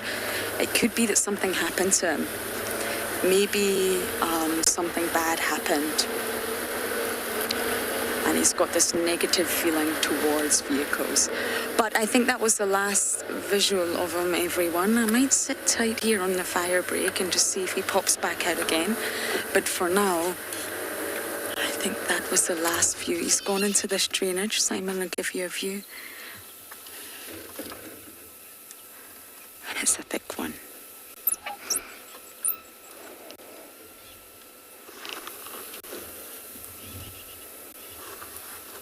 Excuse the antennas, the aerials.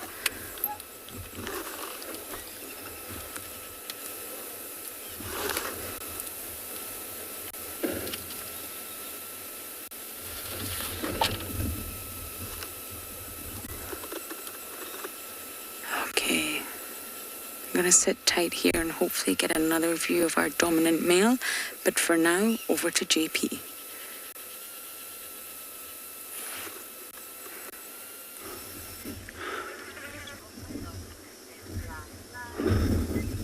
Welcome back to Tswalu. We're busy watching a red-crested koran, which is one of the smaller members of the bustard family that we were discussing earlier on this morning's drive. Slowly busy displaying. There's a number of males that are calling in the area, and one of the ways that they produce a sound is actually by bill clapping, which is referred to as a mechanical sound. Then they often follow up by the typical call that they produce. I'm just going to be quiet for a short while that you can hear the bill clapping, and hopefully that he will start his song and then start displaying.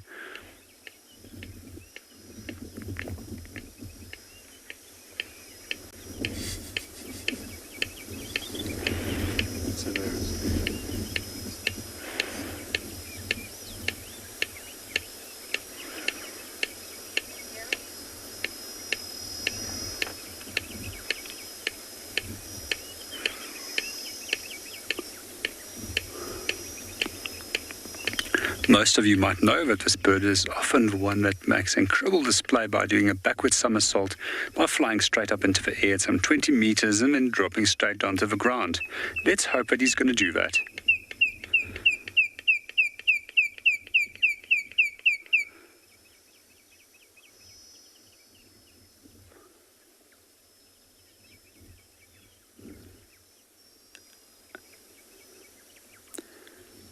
Quite often photographers will sit for hours and hours with these birds in the hope that they can get that shot.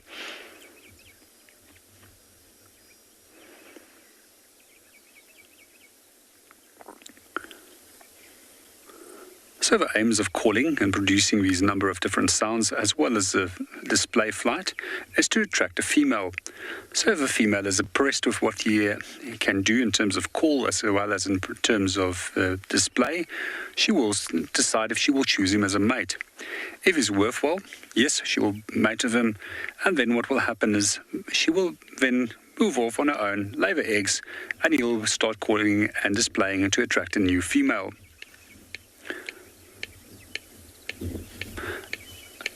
As mentioned in one of the previous editions, this is referred to as lecking behavior or as arena, where they will display on a specific little patch to attract females.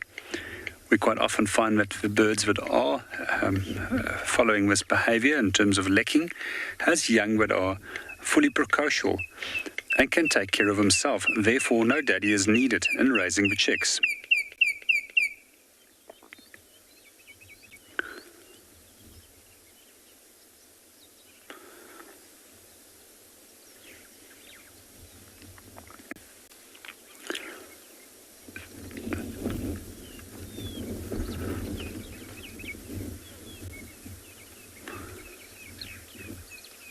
We're just going to sit for another while. There's another male calling in the distance. Hopefully this will encourage him to do the display flight.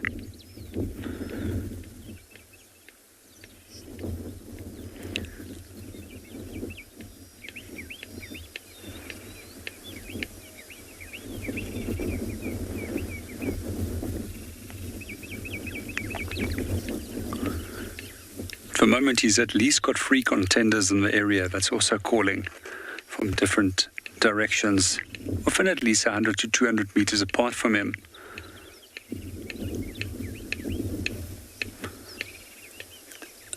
As part of their final display, if they have attracted a female, they do a little bit of a dance on the ground, hopping up and down. And what you'll notice is that they raise their crest, which is red in coloration, hence the name red-crested koran. That's probably one of the most impressive part of a display, and something that I've maybe have seen less than 5 times.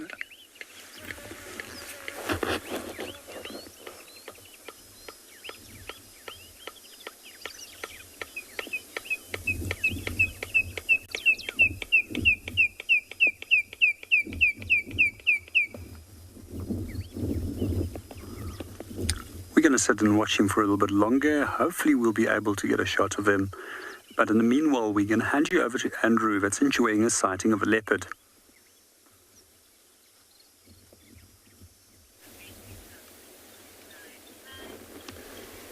Thanks so much. And we still stationary here. It happens that, he wanted to just put his head up again and he delayed. He went back flat. Our beautiful cat. So I think he conceived a lot of energy from spending a lot of time in that kill that he had since yesterday. So if now he's going to carry on, reactivate his scent again, and then it's going to be all his duty for the whole night. We're not sure where he's going to end up to, maybe by tomorrow. But if it happens, it pushes south, he's probably maybe going to start around quarantine, or if he's going to maybe interested in going back to the west, then he's going to go back to the west.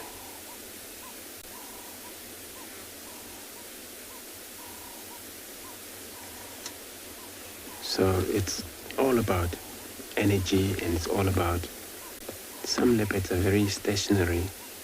Some are a lot active, so they're all different behavior, even though all leopards, but it's where they grew up, in which area, and which mother was it, to be able to teach them, get around. And, this hunting technique, it comes from genetic, it comes from the mother, where teach them very well. And from there, they exit. It's key for them to stay up. The background of the sky is so beautiful. Since they stay,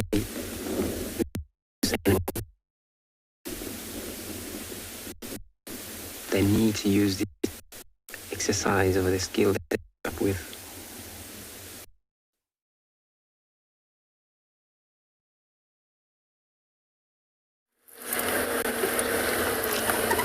Sorry about that. I don't know what happened to Andrew. Mr. Koza will be back. The Buffelshoek drainage. I wasn't as far east as I thought I was. He's gone into that drainage at Buffelshoek Dam. So we raced round to the dam, but he's not popping out. What a leopard. Mulwati threw a spanner in the works here at Djuma. And I firmly believe that Mulwati was the final straw for the changes in Tingana. Now, I don't know if Tingana's 100% nomadic or just going nomadic. Apparently he's sawed recently, and whether that's just sort of automatic behaviour. I've never heard him saw for a very, very long time. He doesn't seem to show territorial behaviour anymore. But I think Mulwati's sort of entrance into this area was the final straw that pushed Tingana out. I'm not sure we're going to be able to relocate him, I'm afraid, but I'm going to try. Gotta love a challenge.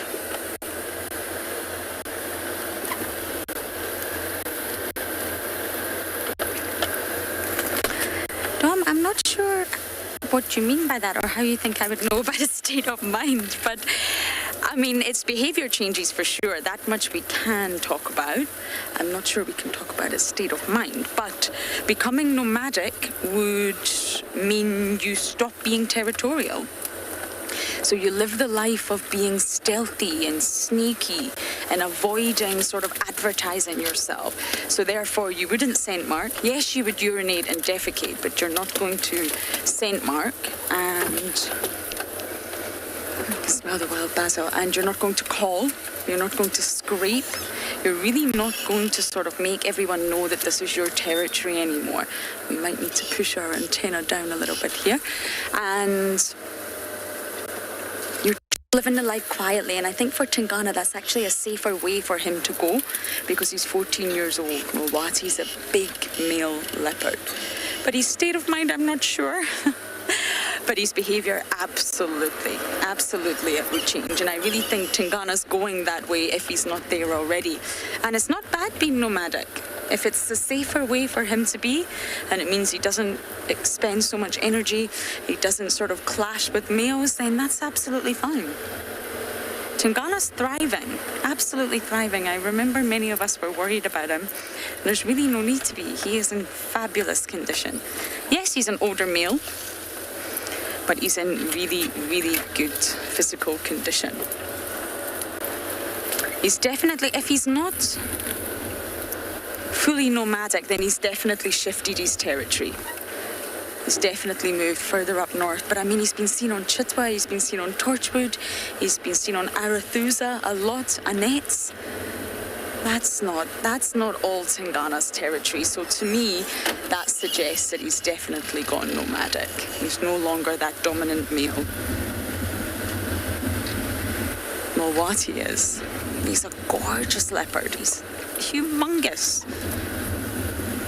But unfortunately, we just don't get to spend much time with him. James got him on a kill once, a warthog kill. But again, he didn't hoist. We never see him in trees. We'll be driving and we see Tlalamba, Tandi, Tingana up trees, but with Mulwati, we never see him up the trees, and I'm not sure why. So the mystery of Mulwati continues.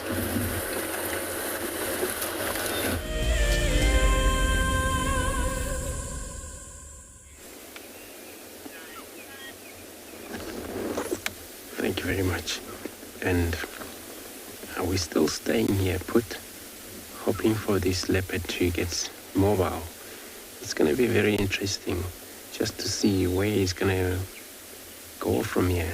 which I think then south, because this is where he was aiming to go all the time.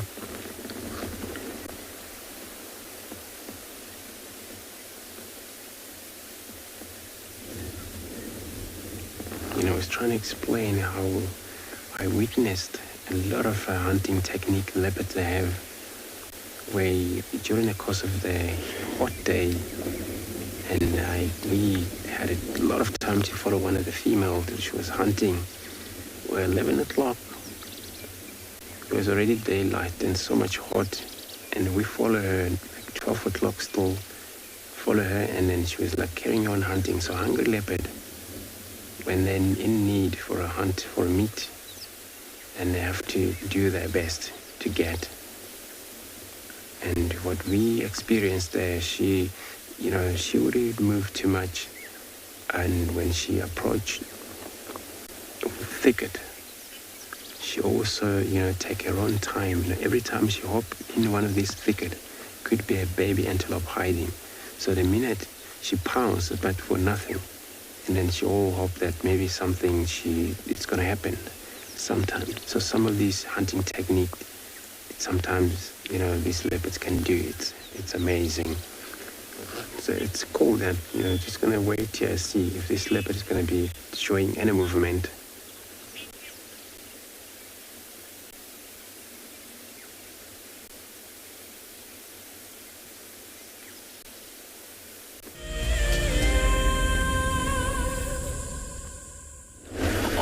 We have managed to find this female lion with 2 calves. Now they're walking back along the same route where she was walking earlier on. And have a look at the one that walking right next to mom. That's a female cub. And the one on the far right, that's a male cub. You can just see the size different now. So these cubs are at the age of about 8 to 9 months now. So have a look at the paws of those cubs. They've got very big paws. So they are gonna be a very big lions. I think they do have a very good genes as well. But remember I pointed out the spot patterns on the mom. So have a look at the spot patterns on the cubs as well. They're quite covered with spot because they're still very young. And as soon as they're older, then those spot patterns do disappear a little bit. So she's now about on that big dam, big waterhole she walked past earlier on. So now I don't think she's gonna walk straight in the middle of that dried up waterhole. Now it seems like she's gonna walk along the road because she wants to take a direct route to the carcass that she caught. I know I did promise, if you were with us earlier on, I did promise that we are going to go and try find ourselves a cheetah, but I'm really looking forward to see what's gonna happen and what animals did she caught. So it was amazing earlier on when they first meet up with mom, and the cubs started to bite mom and lead the way. Yes, the lion cubs here in Phinda, more especially, they do grow very quickly because they don't have a lot of competition. We don't have a lot of hyenas and a lot of competition with another pride of lions. So they do have a very big space for them to walk around. And while they're walking around, they can find a lot of food in the area as well. So as they're walking through, we're gonna try to keep up with them as well. This is really amazing. I'm looking forward to see what's gonna happen as soon as they come across with the carcass. So I think we're gonna stick with this lion and see what they're gonna do. And we're gonna take you to Mike with the fighting elephants.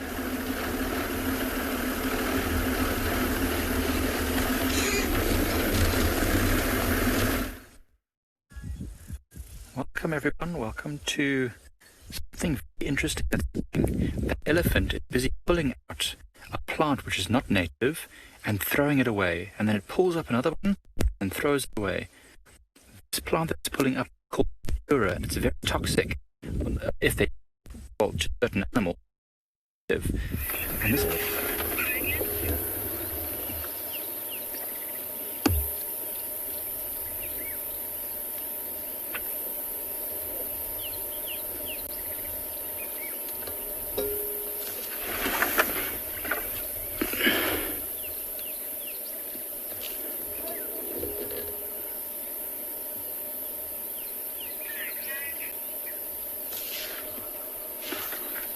Wow, we're still sitting with these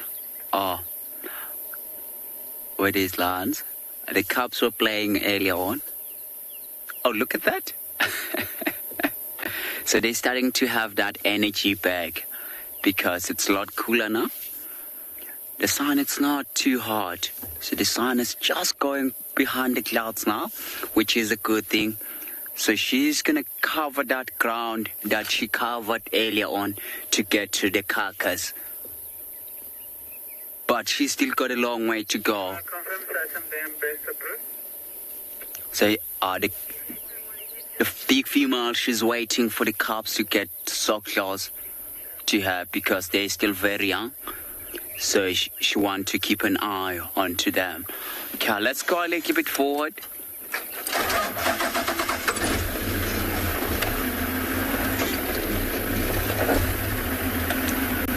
Wow. It seems like now she's taking a shortcut, which is a good thing.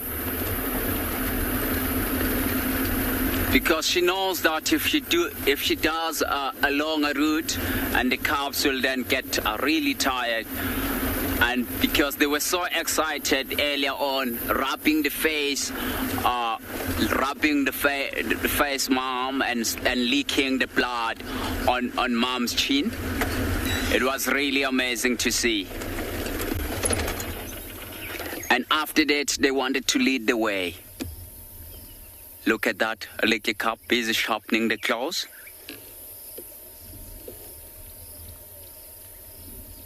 Wow.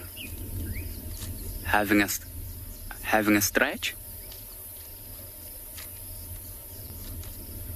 Wow.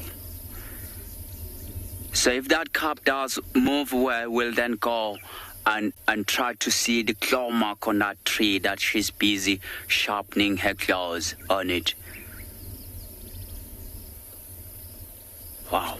Let's go a little bit closer and see where she was busy sharpening her claws.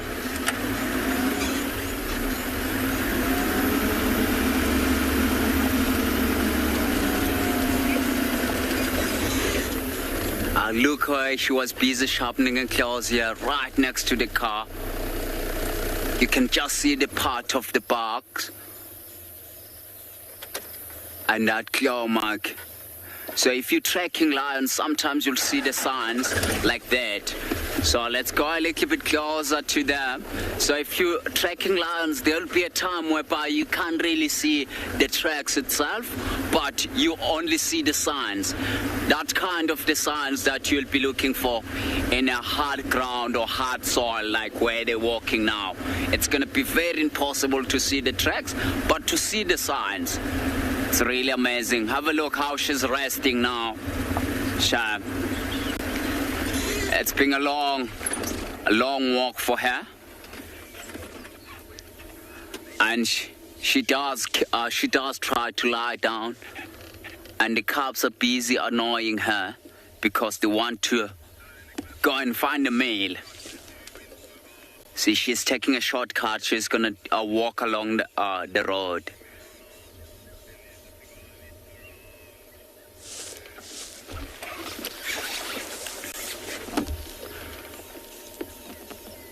That's unbelievable. Look at that. You see the cubs are busy leading the way now.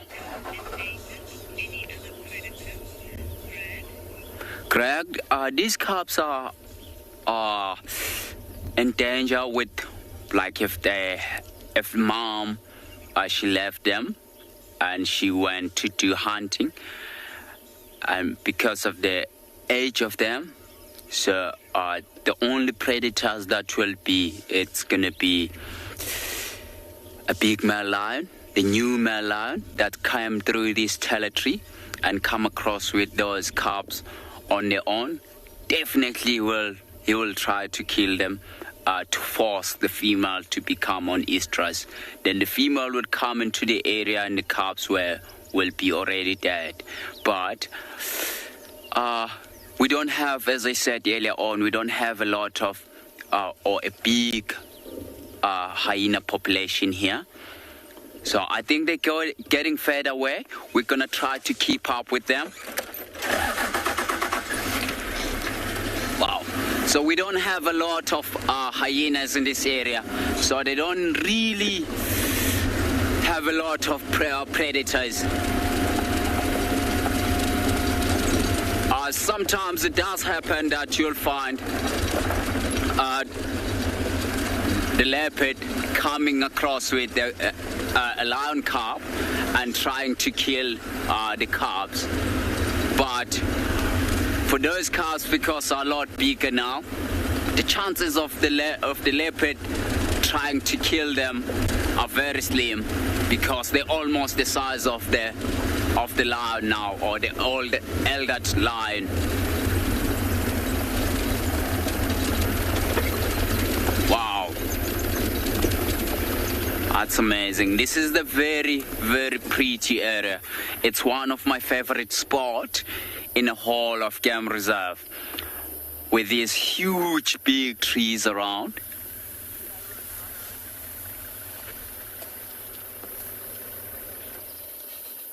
Wow,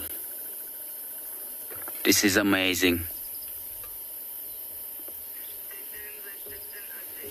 So have a look how they're walking along the road. Paula, she's not really afraid that she's gonna lose the cubs, because the cubs are in the age now whereby they're almost independent, or they're almost fully grown. They're not very vulnerable. So the cubs that will be vulnerable is the cubs that will be around 4 to 5 months or less than 6 months. Those cubs will be very vulnerable to other bigger predators, even the rock python as well, because they're born blind and they can't see. And it's when they've got like lots of predators. Okay, we're gonna go a little bit closer and see. It seems like she's going to the right direction where we first find her. So I'm very happy that she's gonna lead the cubs to the carcass.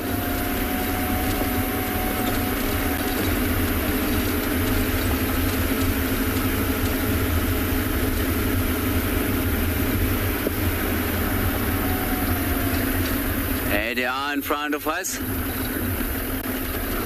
Shame, the cubs are starting to get really tired now. You see how they walk and sit and sit down. Oh, playing time? Really? So they're definitely trying to keep up with mom. What I'm going to do, I'm going to loop us around and wait for them just in front of them, so that they can walk into our direction.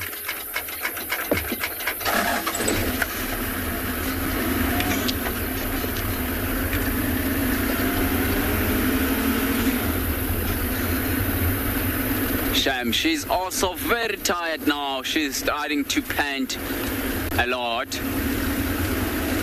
It's because she has covered a very big distance. Look at that cub. Oh, there's a cub that's just busy trying to climb the tree. Look at that. Oh no, it's gonna fall. Hold on. Look at it, hold on. Oh, wow. Wow, that was really nice to see the cub. You don't really get to see the cubs climbing the trees like that. They've got a lot of energy. So we're going to loop around in front of them and wait for them in the front. Wow. Busy watching the mom, and she's now looking down onto the ground, which means she's starting to get tired. She's been walking like very long distance, because it might happen that where we first find her, she walks another, I would say maybe another 2 or 3 kilometers away.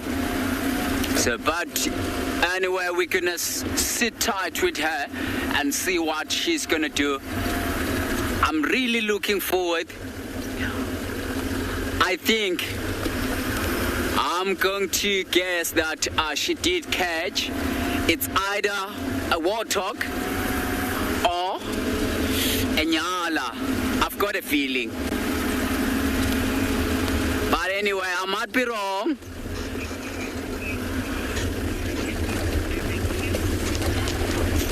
I think while we're still waiting, we're still following this lion, we're gonna link you to, we're gonna take you to Lauren with the leopard.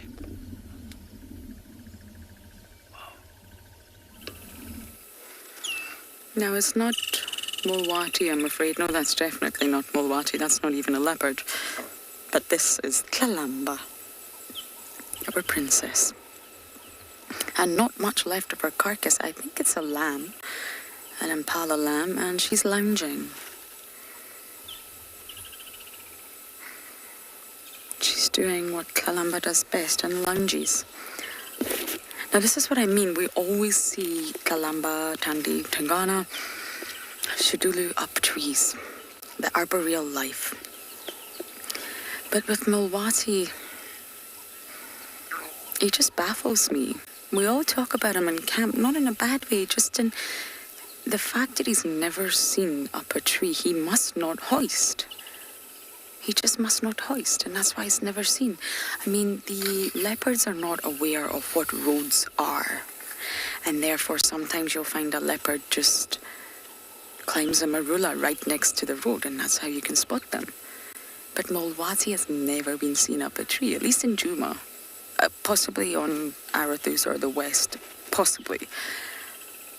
But maybe he just doesn't hoist. I remember having this chat with Tristan and James. Why are we not seeing him more? Now, his territory seems to be huge from what we can gather. He pushed Tingana out, I'm sure of it, and he's also heavily affected Hukamuri's sort of movements. Hukamuri's not having a very good time at the moment. He's got a little bit of pressure from the tortoise pan male. He's got pressure from Mulwati. Maybe him and Tingana will form a little duo coalition. And then Hosanna will come back and join. No, I'm only joking. That's definitely not going to happen. But in all seriousness, what a lucky sighting with Mulwati. I can smell that carcass, Kalamba. Delightful. Simon's firmly decided that Kalamba's his favourite. How can she not be?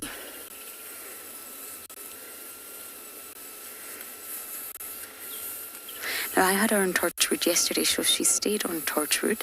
I think Andrew had her this morning. But just to give you some context, we're not too far into Torchwood. We're about 150 metres in from Cheetah Cut Line, from our eastern boundary. But still, she's on Torchwood. What if your mummy comes, Kalamba? You have a new little brother.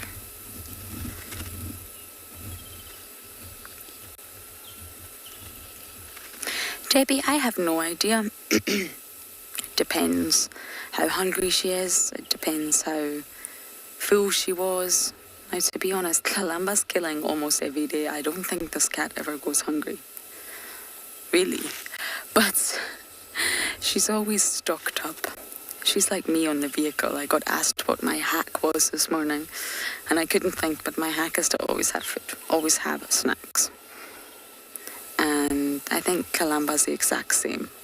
But it really depends on the size of the carcass, if it's a big ewe or a big ram, it would maybe take her longer than a lamb. I've seen Kalamba take a few bites of a carcass and just leave it. It really depends, Debbie. Sometimes if they're really, really full, they'll just leave it for days.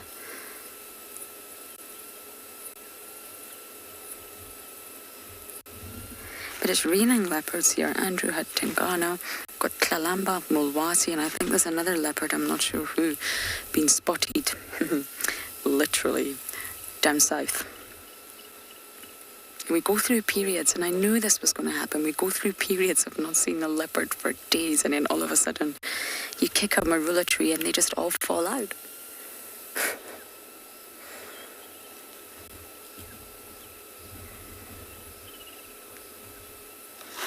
I wonder what she's watching. There was elephants not too far away. And we're quite far away from where Mulwati was, but he was heading east. He was heading towards Torchwood.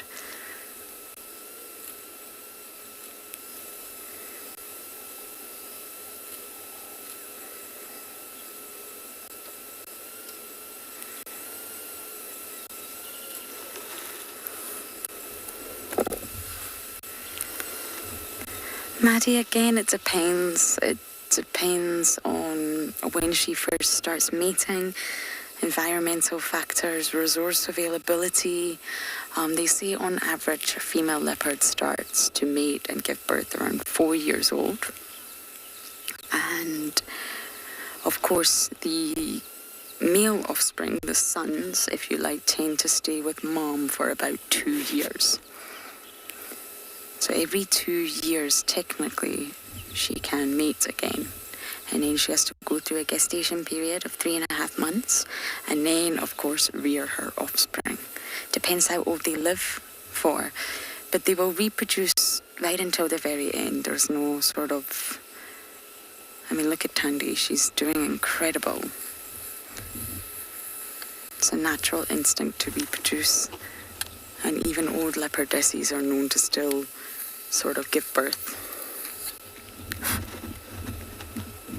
Okay, so of course we're not going to go anywhere. After a very busy bumble, we're going to relax just as Kalamba's doing, and we're going to send you guys down to JP.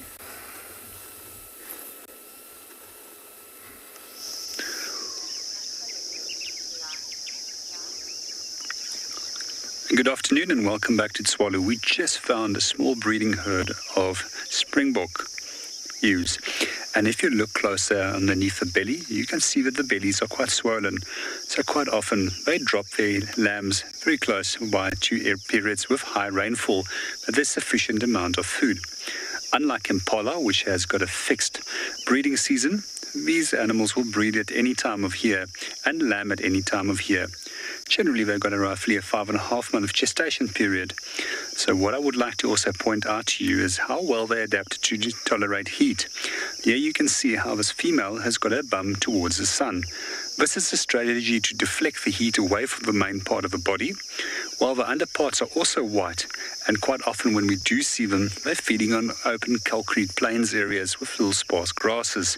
This also helps to deflect the heat downwards again, and not overheat the body.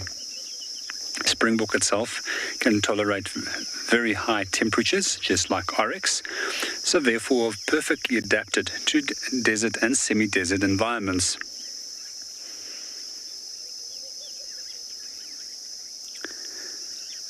I also find it particularly interesting to watch them while they're feeding. Just like impala, they are not selective about grasses or leaf material, like some species of antelope, like kudu, for example, which will only eat leaf material, and species like sable that will almost only graze. So by being able to go both for grass as well as for leaf material, they can maintain a pretty good body condition throughout the year. And we'll also notice in the case of Springbok that they can eat incredibly toxic plants without becoming ill from these toxins. majority of the rest of these animals are all busy resting. We're just going to see if we can maybe focus on one of the faces and see what they're busy doing. It seems as if some of them is actually busy ruminating. So quite often when animals like antelope have fed and their stomachs are full, they will regurgitate food and rechew it.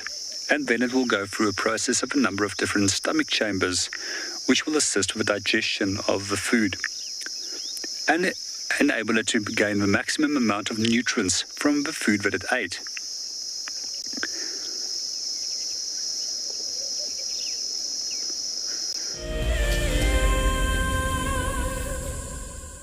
Welcome to my car. This is Wendy, and she's my favorite. She would love to have your name engraved on her so you can be with her every single time she goes on a safari here in Djuma. If you become a WildEarth explorer, you will have the opportunity to buy an engraved tag which we will attach to her. We will make sure to send you a digital picture to show you exactly where you are sitting on her. You will have front row seat in every single sighting. My name is James Hendry, and I work here at Djuma Private Game Reserve in the Sabi sands on the western fringes of the Greater Kruger National Park. My favorite part of getting questions from viewers is that we get to have long and varied discussions about all sorts of different aspects of nature. Because our audience comes from all over the world, it's very special to have different perspectives from everywhere. If you want to submit a question on WildEarth, you need to register on our website. Once registered, go to the Live Safari page and submit your question beneath the live feed. Hello everyone, my name is Trishala and I am a naturalist and safari guide here in Djuma Game Reserve in the Sabi Sands in South Africa. I think that the information that we provide, and most importantly the questions that you ask, give both you and I a really good idea of what's going on. My friend Fernando here, he's a flat-necked chameleon and I love them. They're just these gems that you manage to find in the bush. Catch up with the guides daily here on WildEarth. Have you been watching WildEarth and dreamt of being right there on safari with one of the guides? Well, now you can. WildEarth is offering you a chance to buy a ticket to dream. You or a friend can hop on board a live WildEarth show and join our guide on safari. The ticket is redeemable at any of our locations, anytime in the future. Only a limited number of tickets are available, so don't wait. Get your ticket now and start dreaming. Terms and conditions apply.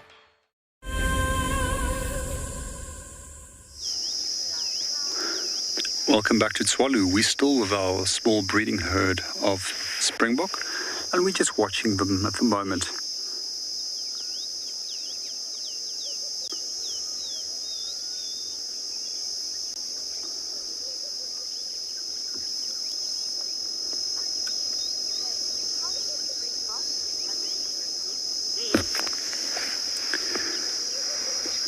Good afternoon, Kay, and to answer your question, how many is in a group? Sometimes it's only a small number, but however, in the past, when these animals used to migrate along the western part of South Africa, they, from the areas of Western Cape upwards, they would form herds of absolutely thousands and thousands of individuals. They say that these herds would be several kilometers wide and several kilometers long. However, this phenomena no longer occurs, as most of these animals are only found within game reserves which isn't fenced to protect them from the outside world. I would have loved to have been able to see this. I think it's probably one of the most spectacular events in terms of animal migration that we could have experienced within South Africa. There's a lamb at the back. It's just behind that female that's behind the tree. Yeah, can you get into it? Or zoom into her?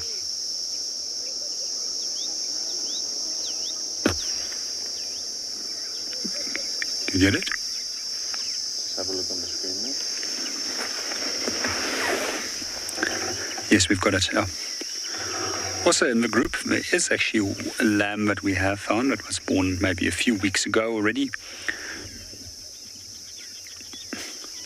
And then there's also a slightly older individual with horns that just started pushing through.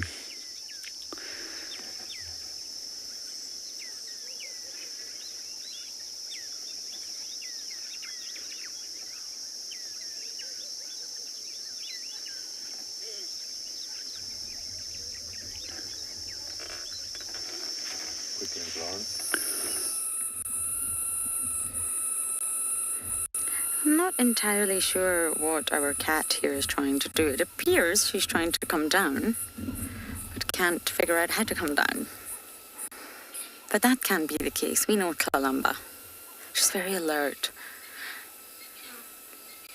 Now, I did hear on the radio, if I've picked it up correctly, the radio is absolutely mayhem today, in a good way. Lots of sightings. I think dogs have crossed into Torchwood from the south heading north. Now, that doesn't mean that they're anywhere near here, but they're on the same property where we are right now.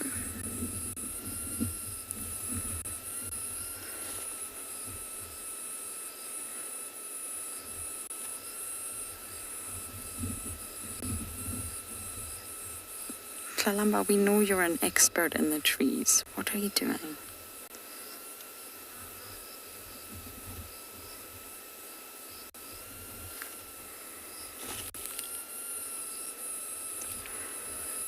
Oh.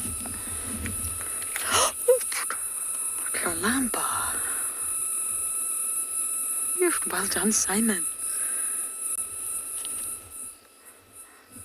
My goodness. That was quite abrupt.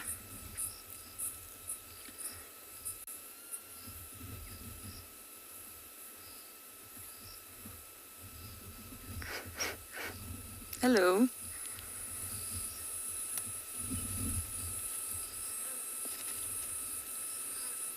This is just another carcass that we're going to leave behind, dear.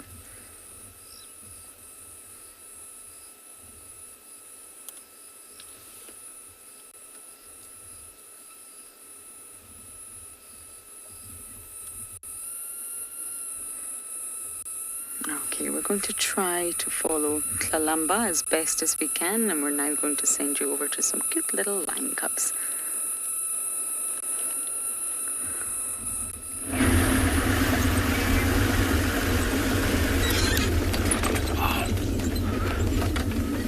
So we're still with this female lion with her two cubs.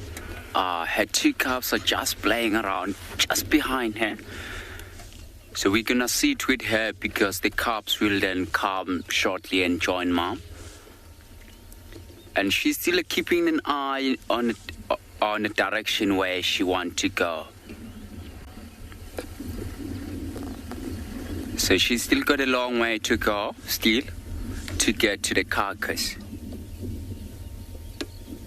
So we assume that the carcass, it's over the ridge in front of us. And he's gonna quickly point the ridge to you. See that ridge in front of us? Just over that ridge. So we're gonna follow her, like go, she might go over that ridge or use the road to go around. But she's still painting very heavily.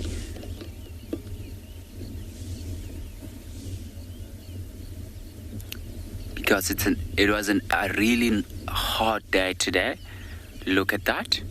She's definitely pushing herself.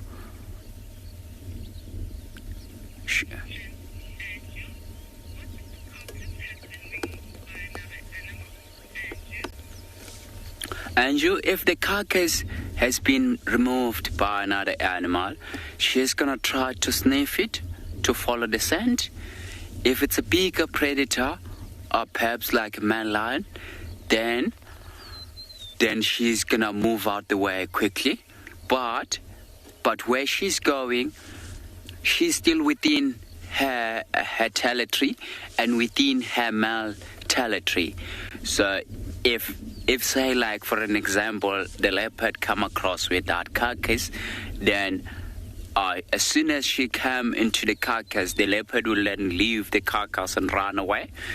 But this time of the day, because there's not a lot of hyena activity, so more especially here in Phinda, so she's gonna get there if there's no leopard that did find the carcass, and if there's no bigger male lion in the carcass, then she's fine.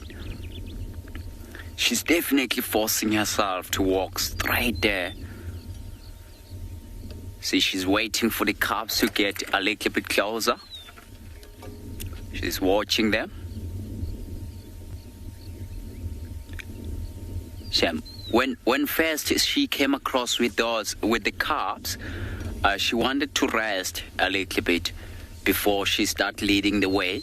But the cubs, because they smelled the blood on her mouth, so they really wanted her to keep walking, because they knew that she did manage to kill something, and they were busy biting the mom a little bit.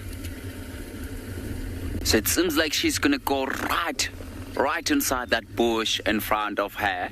So what we're going to do, we're gonna loop around back into the road and follow her along the road. Wow, that's really nice. Okay, let's go around so long.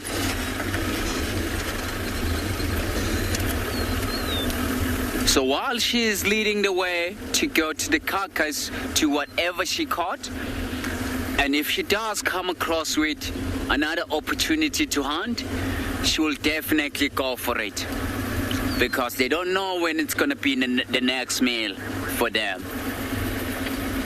I have seen lions a day before whereby they caught like 4 or 5 Nyalas a day, which is not very common. But she's still walking along there. I still got an eye onto her.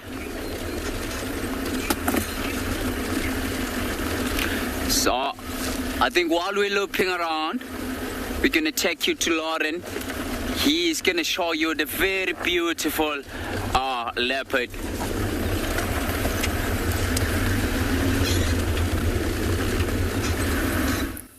Beautiful view indeed. Simon's getting very creative here. I'm loving every moment of it. Hello.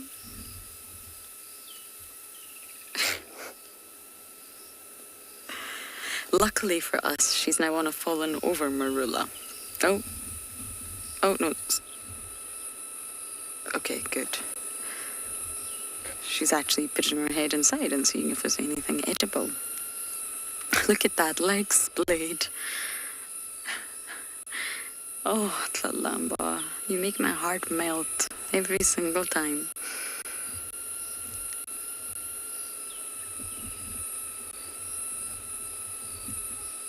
I'm getting asked just previously about how many cubs a leopard can have, and it's so difficult.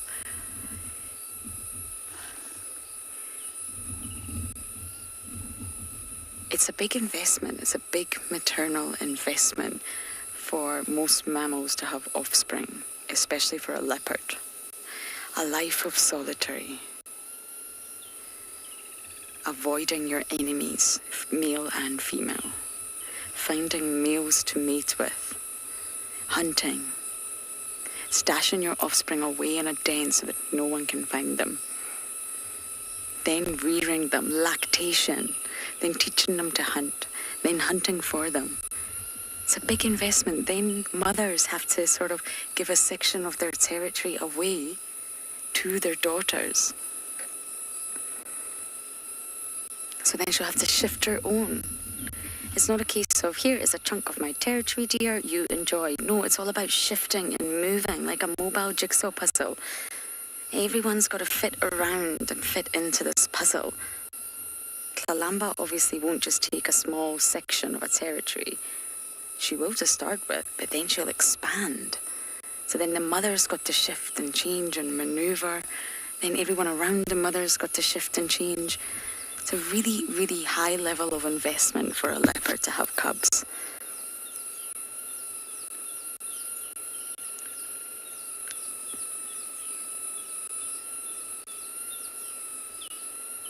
And I think, personally, that it's a lot more difficult for leopards to raise cubs successfully than lions. Although lions have their own challenges, absolutely.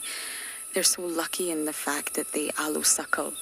And there's nannies everywhere. They're part of the pride. They do all look after one another. Whereas a female leopard, they've got to do it on their own. There's no one else there to suckle, no one else to babysit, no one else to watch guard.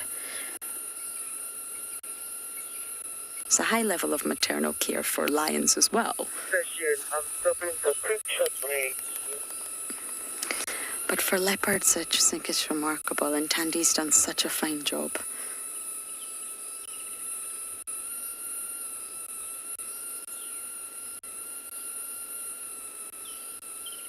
Look at the size of those paws, they are not small. Her weapons. They look very cute, but I can assure you, once those claws come out, they're protected. Protractable claws, protected in sheaths, kept nice and sharp for when she needs them.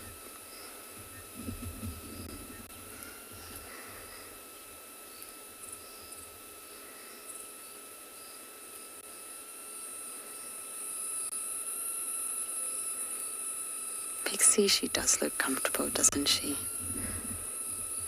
She looks almost like that water monitor we had this morning. She's a tree hugger. She's hugging the trees. I love to hug a tree every now and then. But in all fairness, it's probably nice and cool for her. It's stable. It's the trunk. It's a fallen marula, so that's the trunk. It's nice and flat, thick. She's not precariously balancing herself. She's very full.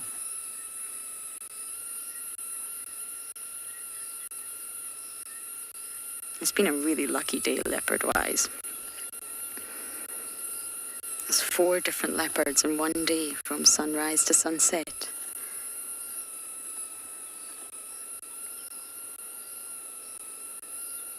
We just need Tandy to rock up.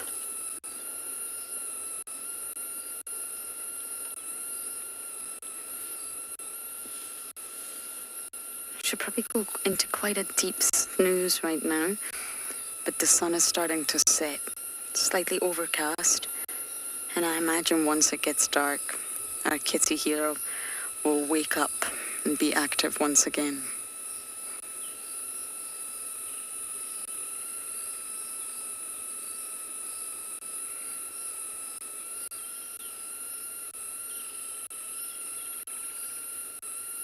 You can hear the woodland kingfishers in the background. They never stop.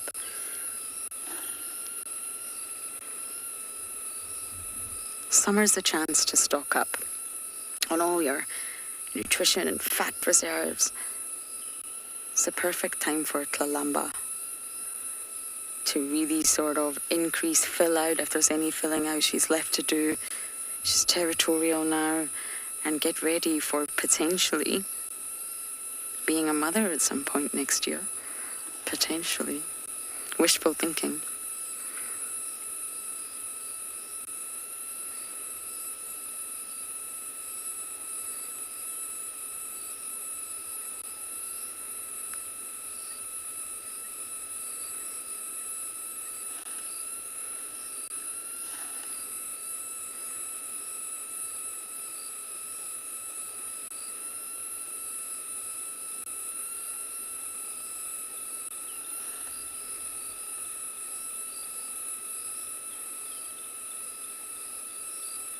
You can see on her paw, the spots are complete circular black spots.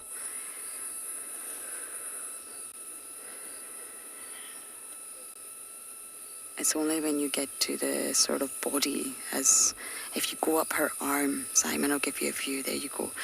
Normally around the elbow region, they start to turn into what we call rosettes. You see, they're not full solid circles of black. Gwynne, for us, I mean, we spend a lot of time with these leopards. A lot of time, more than you'll ever know.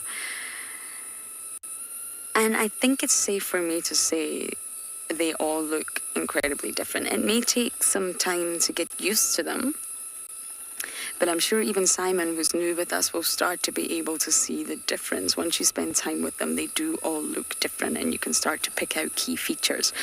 Now, when you see a leopard, we spotted Mulwati from afar, very far. And immediately when we zoomed in, look for genitals. If you don't, I didn't know who it was. I knew that Kalamba was here. I knew that Andrew had Tingana. Who could it be? And immediately look for genitals. That's your first protocol. Is it male? Is it female? And of course, with Mulwati, it was very obviously male. Then you want to look for any key identification features that you can. So for Hukamuri, he's missing his eye. For Nsele, missing an eye. Tingana, huge droopy dewlap. And then look at the face. And they all do have very different faces, but if Simon can just zoom in to her whiskers, they actually have a spot pattern.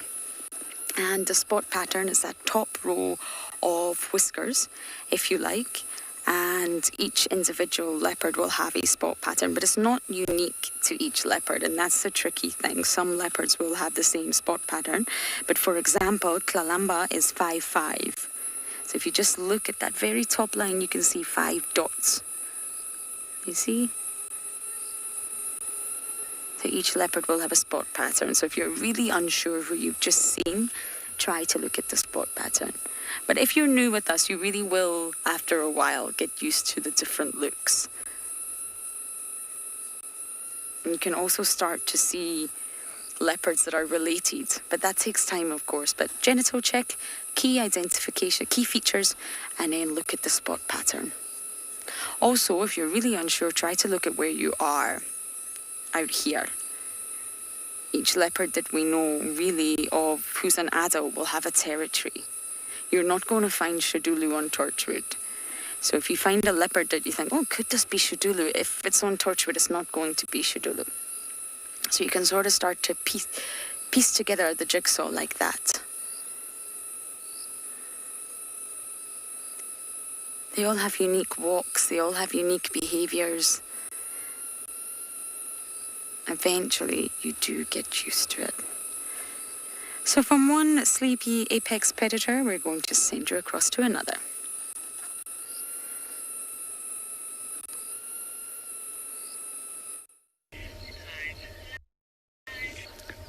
Wow. Seems like this female Lioness with her cubs, she found a nice little pen system just amongst the grass there. So she's busy drinking at the moment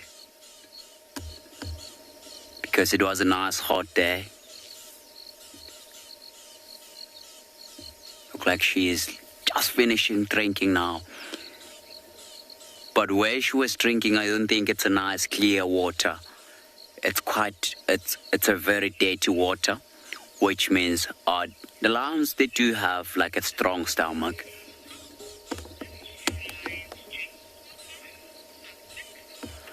So lions in a hot day, if there's a hot water hole close by, they will definitely go and drink water. Sometimes they do drink blood of the animal that they caught.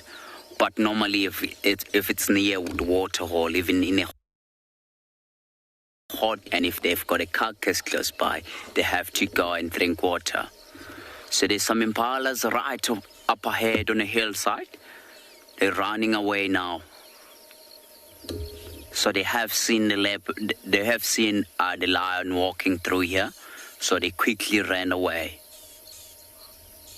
So it seems like they just gone behind the bush now. We're gonna try to follow them.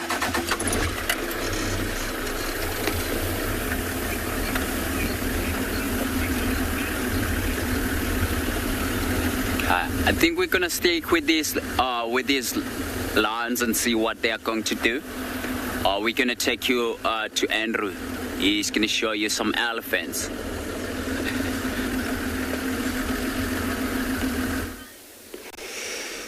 Good, great. So it's nice also to have something different. Well, not different, but we have bull elephant who is actually trying to move around quite a lot. Unless if I move slightly forward, which is, I think, it will be slightly visible from here. He's trying to hide from us, but I think it's not thick enough for him to stay away from us. And it looks like actually one of the these males that are always separated from one another, what the male elephants does, they in a bachelor group, just like what impalas do sometimes, and also the kudu, they can do this, or separate our males far from the female. But though, since they're actually quite big animal, it actually, their own benefit is so good because they don't have to be close together. Then it's a lot of push one another. The weakest always has to move off of the great feeding spot, pushed by the bigger one. So when they're far from one another, it's so good that they spend a lot of time.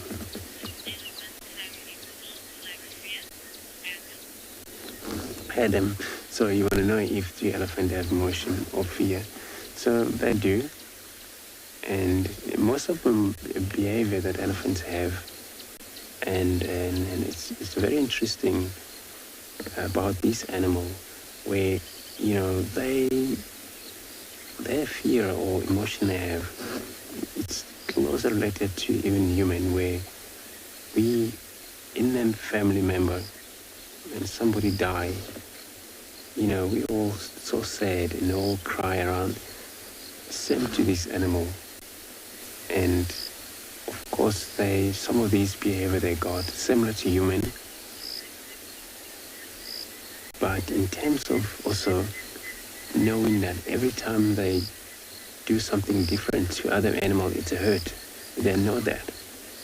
If this fight between the bull, one injured to death, the partner will get up to that fight, walk away knowing that it's done big damage to the other bull, probably is going to die. But this is also applied the same with a rhino.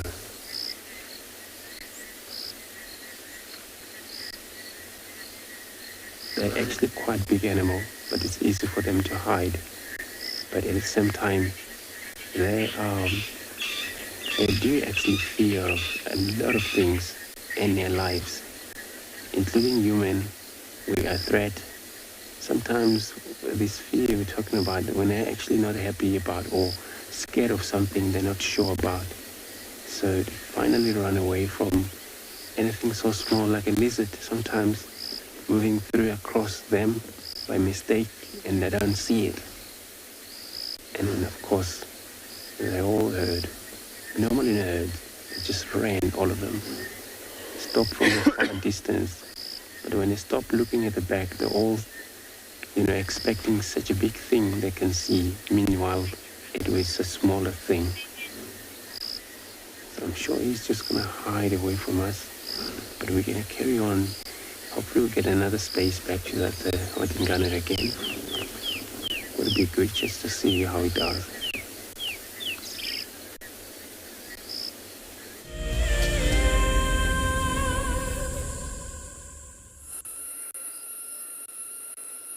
Now the skies are heavy. The clouds are thick. It's getting dark. I do wonder if we're in store for something tonight. We had a drizzle today. I don't know if that's a correct term, but we had something. It rained on us for about 5 minutes, if that. 5 minutes, Simon? At 9:30 this morning, and then it disappeared.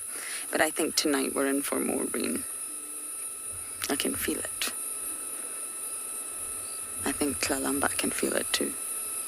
On that note, though, I do firmly believe that most of the organisms out here, from your tiny, minuscule little insects to your large mammals or your birds, even fish, even your underwater creatures can feel changes in the atmosphere. Fish, obviously, maybe not in the aerial atmosphere, but underwater they can detect things that are going to happen. You will see changes in the coral reef before a huge storm happens. The fish will disappear long before the storm, and they will be hiding in their little nooks and crannies and crevices. Long before the storm hits, they knew it was coming. And I'm a firm believer that all the other animals out here also know when something's rolling in. They have such a different sensory world from us. They can detect pressure changes, atmospheric changes. Look at that face. Kalamba, is it going to rain tonight? I think that's a yes. So we're going to sit here as long as we can and admire our beautiful princess.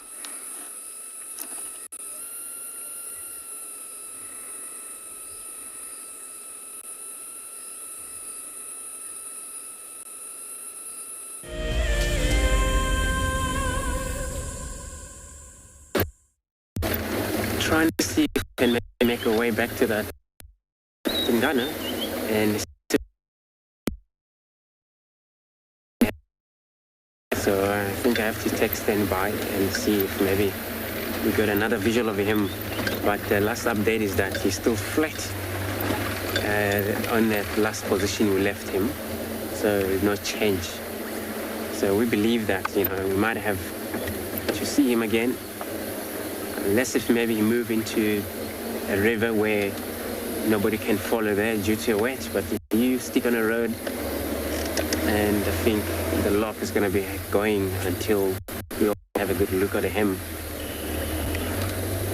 So you probably maybe later going to contact, which is all about, you know, territorial vocalization that leopards do, especially when it's dark, where this sound travels so much further, since it's not a lot of noise that happening, except for frogs and all of his cicadas and yes, they do a lot of move from there. Sound can travel far away.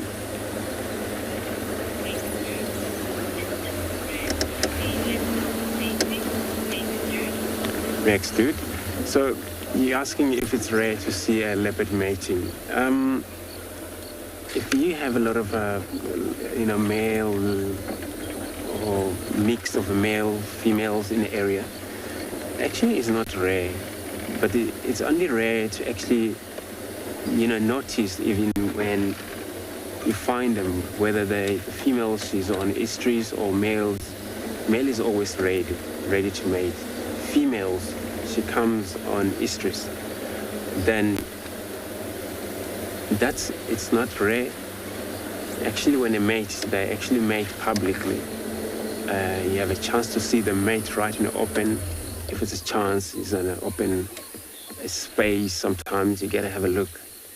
You know, mating is similar lines, so it's continue going for at least 3 days.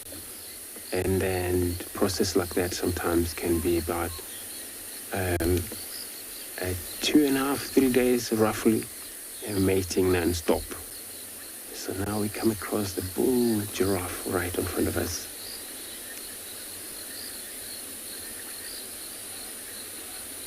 So yeah, that's why I'm very much actually interested to head back that way, because I know I searched few roads that I was hoping to come across that female to see which female is it that walk along that road.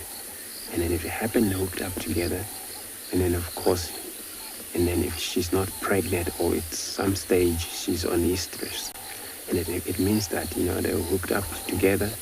There's a chance maybe tomorrow if you find them still in the area, and they're actually quite easy to actually find them, because if you know the couple that have walked into an area, you always have to stop and listen, maybe take time listening around for any of the audio. They maybe make sound when they mate. Usually they do that, and then you know exactly where they are. So looking at the southern giraffe here, busy browsing, and look how tall he is.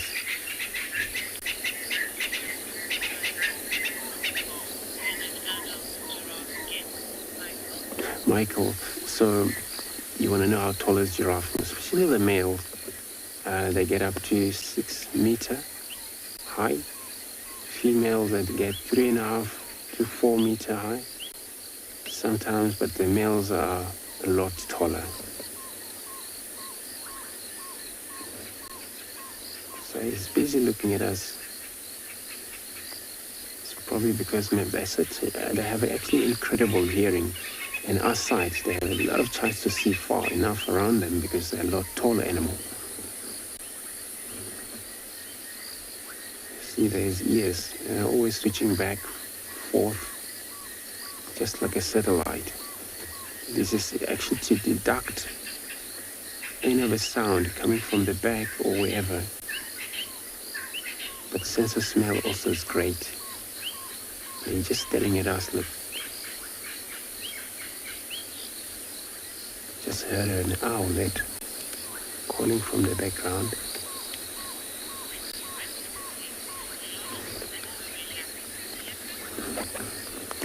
So I'm gonna leave this giraffe now. I'm sending you over to Lauren with her relax and leopard.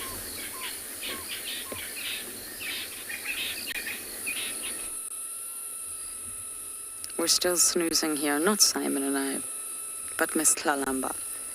She's very relaxed. She's been a little bit upset at vehicles recently. You may see an awful video circulating, but I think with any wild animal, with any cat, you must give them space. We're positioned really far away from her. We let her walk away before we followed. Always got to make sure you give an animal space. But she has been snarling. You've got to read an animal's body language. It's really, really important. And even if you don't see the signs immediately, you're not paying enough attention, which can happen by accident, you must react immediately. Leopards will let you know when they're not happy, as will elephants, as will lions, as will birds, as will certain fish in the ocean, like the triggerfish. If any of you have ever heard of the Titan triggerfish, then you'll know what I mean. If you've not, Google it. Titan triggerfish. You will be horrified at the images Google brings. I have scars all over my legs from this fish.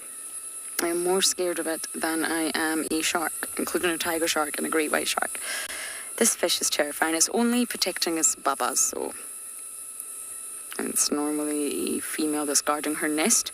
She gets very upset if any snorkeler or swimmer or diver goes across her nest, but you don't realize you're doing it. You can't see it. And this fish will come at you with its teeth and bite you. It will not stop. But my point here is it gives you the warning signs beforehand. You've just got to know to look for them. And if you're too busy looking at a turtle or something else, then you won't see it. I spent $500 on a pair of fins once. Carbon fiber fins. I was very proud of them. And a Titan triggerfish crunched right through them. But all animals will give signs, most likely. You've just got to be very, very aware, hyper aware out here. Even hyenas. I've never personally seen it with vehicles, but if they're not happy, they'll definitely let you know.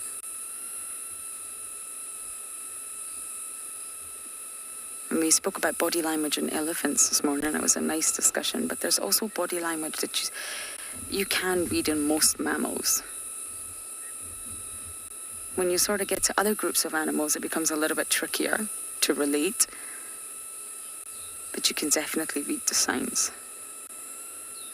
Even bees and wasps, and I'm talking about the sort of bees in the UK and the wasps in the UK, once you start moving your arms back and forward and you start screaming and you're getting angry at the wasp and you want it to go away, the wasp is going to react.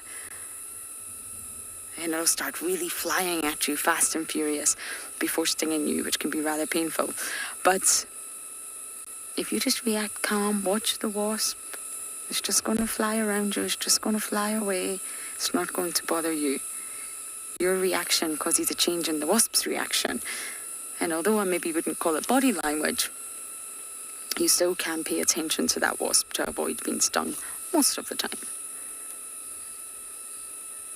It's getting quite dark here. We may have to go into IR soon. What do you think, Simon?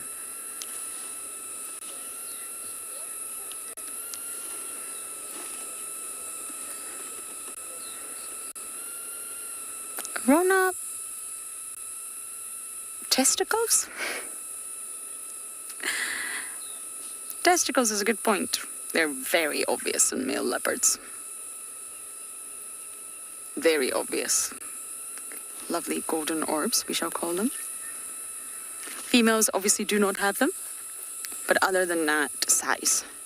Male leopards are much larger than females, and it's only really when you see them together, and I'm talking about from my perspective as well. You get so used to seeing females, you get so used to seeing males. It's not until you see them together that you see this substantial size difference. It's really large. Females are very petite. They say that females can go between 30 to 60 kilograms, but 60 is pushing it. I don't think any of our leopardesses out here are anywhere near 60 kilograms, and the males can grow up to 90. Much larger tracks, much larger bodies, and the males generally have a huge dewlap. They get that when they come into their prime, just like a lion's mane. The male leopards develop quite the dewlap. But other than that, that's it. But if you're ever confused, just look for genitals. As with all animals, do a quick genital check, and immediately you'll have your answer. The tricky ones are elephants. Elephants can be really difficult to sex. Hyenas, of course. Hippos can be tricky. Rhinos also tricky. But other than that, I think it's getting a little bit too dark here now.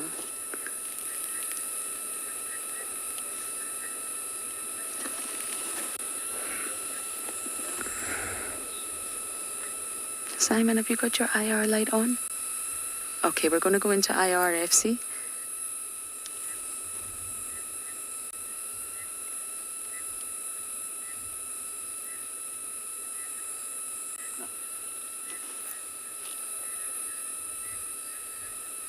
Okay, so the picture's going to change from color, ta-da, into black and white, just like that.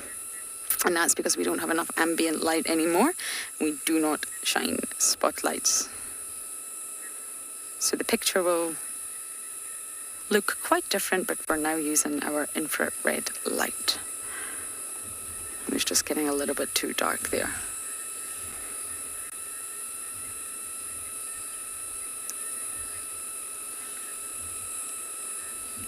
There was a question there, I didn't catch the name, about have I ever witnessed a leopard given birth.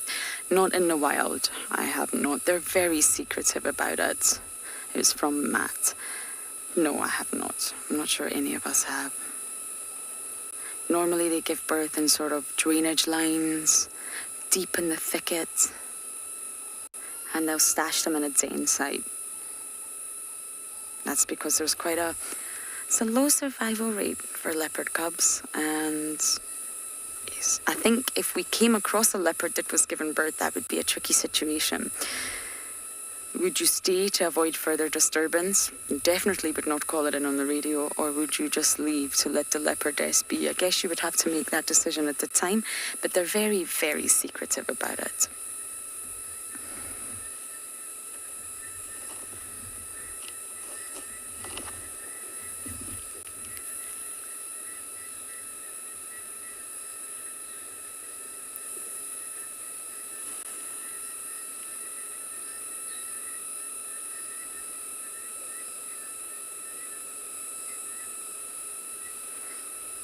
Okay, I'm going to make a decision whether to let Tlalamba snooze and go and head off for some other nocturnal animals, but we're now going to send you across to some lions.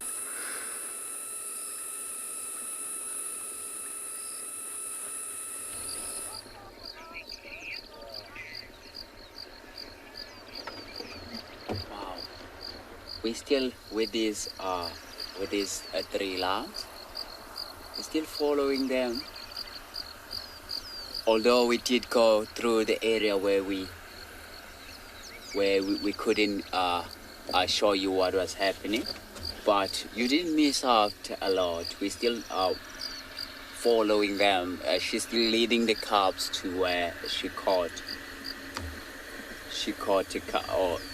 an animal.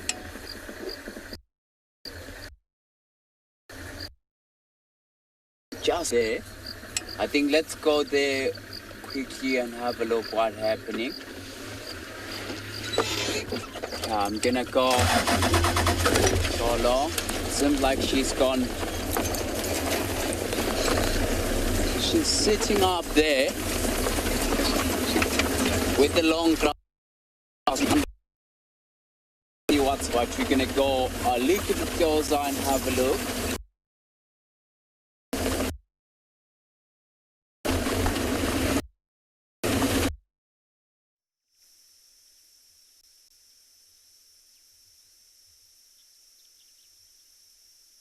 Welcome back to Tswalu. We've been searching high and low for little Cape foxes. Sorry about that. I don't know where you came from, but you're back with us. And sleepy Tlalamba, of course. Now, I do think this is the last segment we'll do on her and just let her sleep. Sometimes I feel enough is enough in a sighting, and you need to make that call as a guide to be able to say, let's let the animal be. She's not bothered by our presence in any way, shape or form, but we've been spoiled today, and you never know what other nocturnal animals we're going to bump into.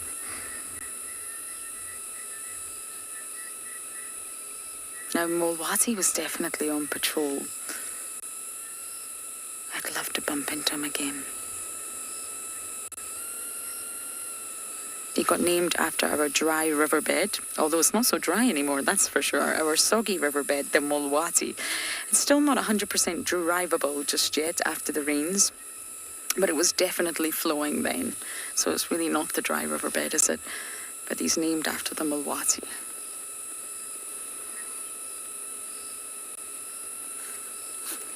And I really do hope we get to see Tlalamba mating. She may have mated already, but I really hope we get to see it. I know that sounds strange, but we get to know exactly who she's mating with. That doesn't mean they'll be the father of the offspring, if she has any, but it gives us a better understanding.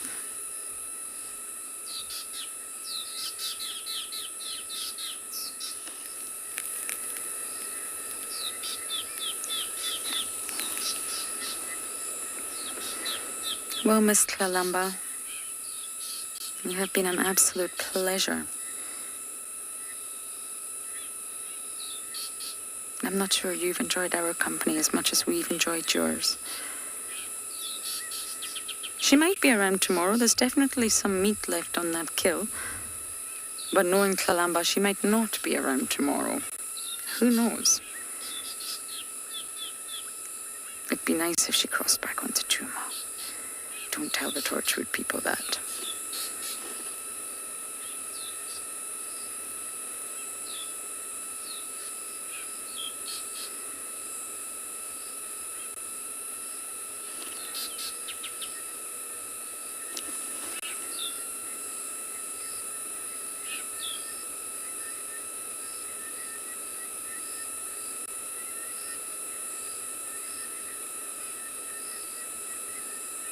Okay, Simon, are you ready to bumble?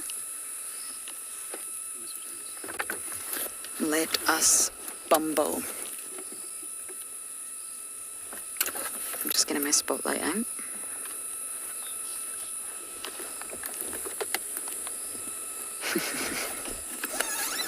Okay, goodbye, Tlalamba. She's put her head away. She knows we're leaving. We're in a bit of a thicket. I'm just going to navigate out of here and see what other nocturnal creatures, or crepuscular creatures, should I say, we can see for the evening.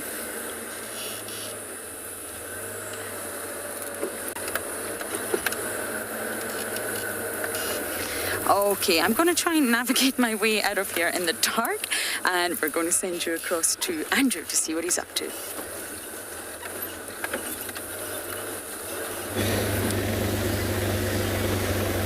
Good luck, Lauren.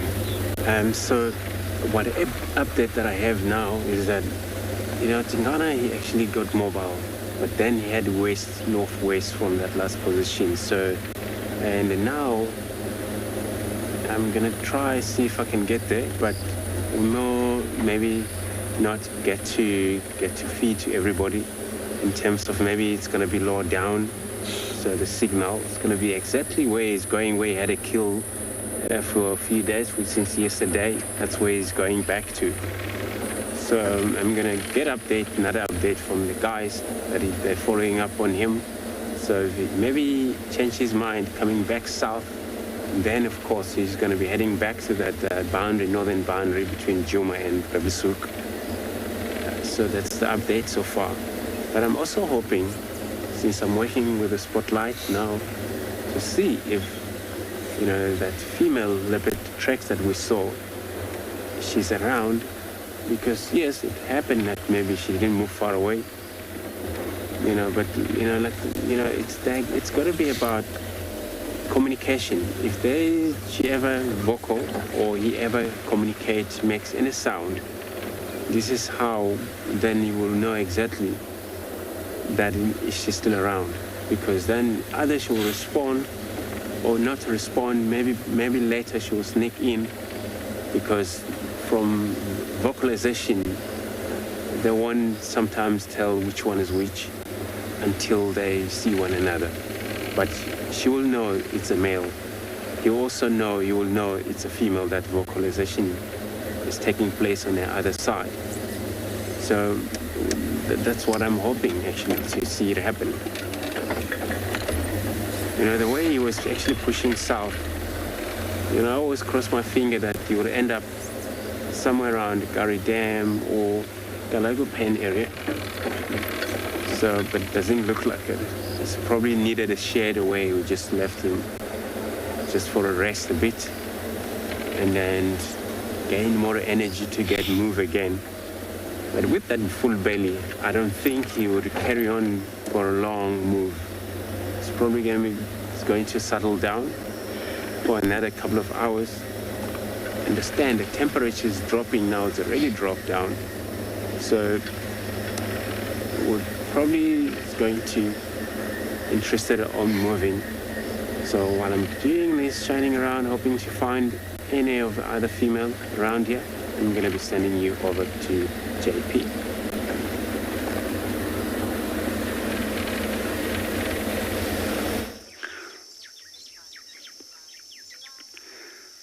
Good afternoon and welcome back to Tswalu. We've just taken a little bit of a break and started walking around a little bit to see what we could find in the bush. And we came on this little midden that we have right in front of us. This is a midden that's been created by a wildebeest bull, which is a territorial male that has been protecting this area against other intruding males. He keeps this little territory all year round. So one of the ways that they do mark is by means of feces. And quite often they will roll in their own dung so that scent can impregnate on their coat. But they also have another method of marking.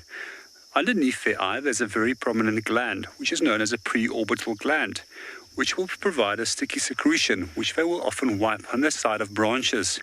And here you can see where this deposit has been left behind on the branch, as it's been using it over a period of time. As mentioned in one of the previous episodes, in South Africa, wildebeest tends to have males that are territorial, keep their territories all year round. We also find that they don't migrate, unlike the wildebeest that we find in East Africa, which is the same species as well.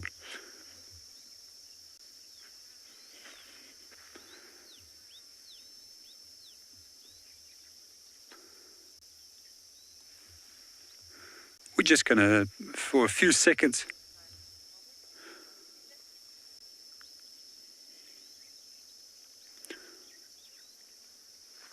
provide you with the opportunity to enjoy that sunset for a short while before we're going to move on.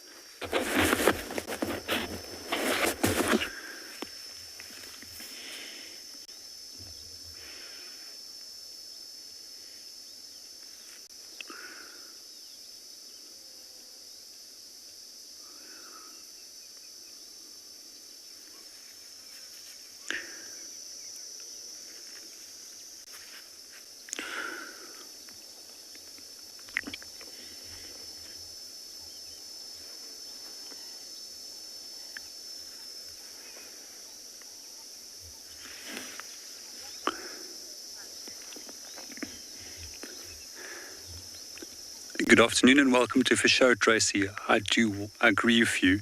And these sunsets is my favorite part of the day, and they always put a smile on my heart. And there's no place like for Kalahari when it comes to sunsets.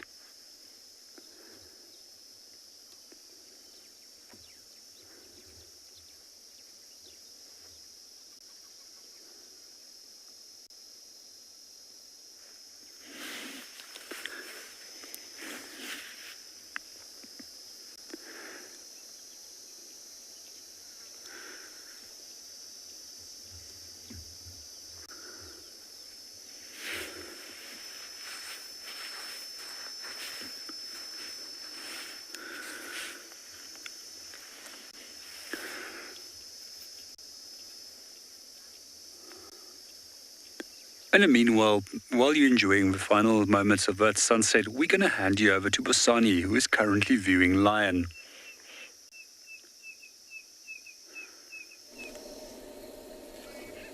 Wow, we have finally found the carcass of this female lioness that she caught. She actually caught a warthog. It was a big female warthog that she caught. So the cubs is busy feeding just up behind behind the long grass there. We can just see the head sticking out now and then. And if we listen, we may hear some flies. You can actually see the flies around here. Because she caught it earlier today, and the flies, and she did feed a little bit after that, and the flies get that scent of the smell, and they all are busy laying eggs around the carcass. So when the cubs first saw the carcass, they were so happy, so excited. But I'm so happy that I did get it right, that they're gonna be feeding perhaps on a warthog or a Ngala. I was wrong with the Ngala, but I was 100% right with the warthog. Wow, I'm so happy. Finally, we did get to see what they were feeding on.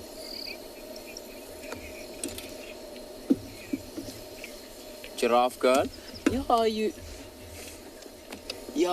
cubs are not too tired because they didn't walk a long distance like mom did, and very big distance. That is why she's lying flat right next to the cubs, and she's letting the cubs to feed, because she knows that the more she feed the cubs, it's when the cubs gonna grow bigger and bigger quicker as well. That is why if you had to see the cubs in Kruger National Park that are in the same age as these ones, they look so small than these ones here in Phinda. Wow, but it's unbelievable.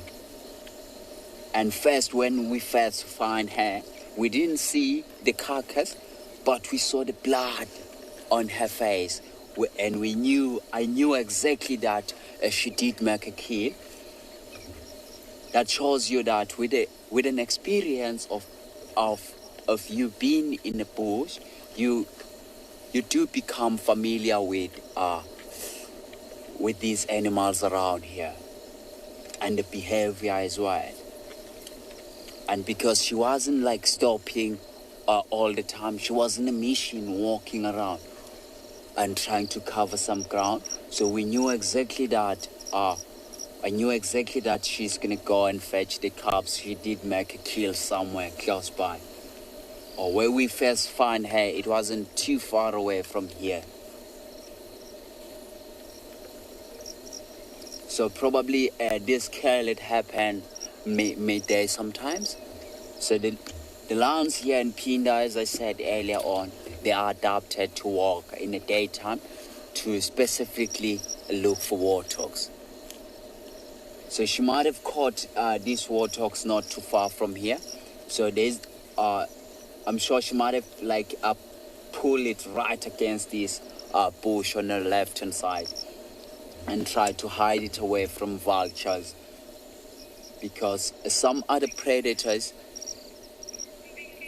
some other predators do watch the vultures. Where the vultures are landing, they know that there's food. Then they will quickly rest there and investigate what's there.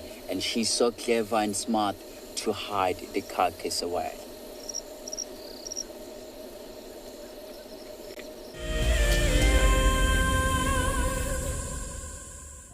An ever-increasing part of the global population is losing its connection with nature.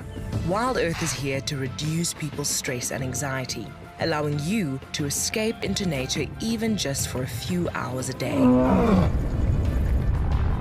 However, WildEarth is expensive to run, and we need help from you to keep this ship going. WildEarth Explorers gives you the opportunity to be part of a program that supports the sharing of nature with the world. Jumbo, my name is Isaac Rotich. I come live to you every day from the Mara Triangle in Kenya, East Africa. I think the most underrated animal here where we are is the spotted hyena. And the main reason is people haven't read any literature to fully understand about this super predator. Catch up with the guides daily here on WildEarth. WildEarth is launching our brand new Explorer program with an opportunity to win a very special WildEarth expedition. The lucky winner will get a behind-the-scenes WildEarth experience at the magnificent and beyond Ngala Tainted Safari Camp. The prize includes a 3-night stay for you and a friend with a chance to sleep out in the unique Ngala treehouse. Become a WildEarth Explorer and stand a chance to win this and many other prizes. Terms and conditions apply.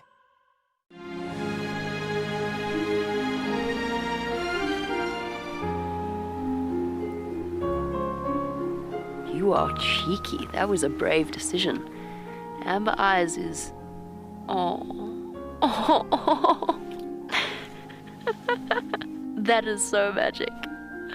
That was absolutely wonderful. Amber Eyes just gave that cub an enormous hug. Expect the unexpected here on WildEarth daily.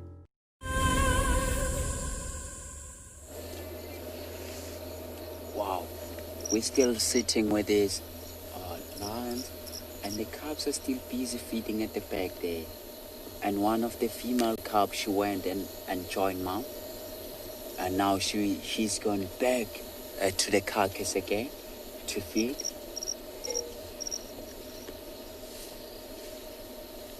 You can just see the movement there, busy pulling that carcass away.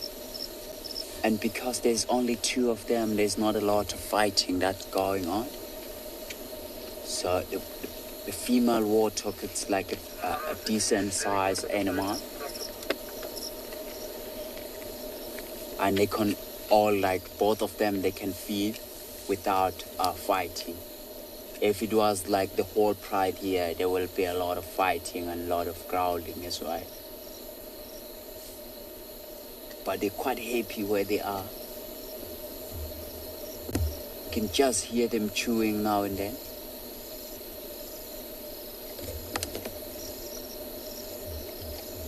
Hear that crunch of a bone.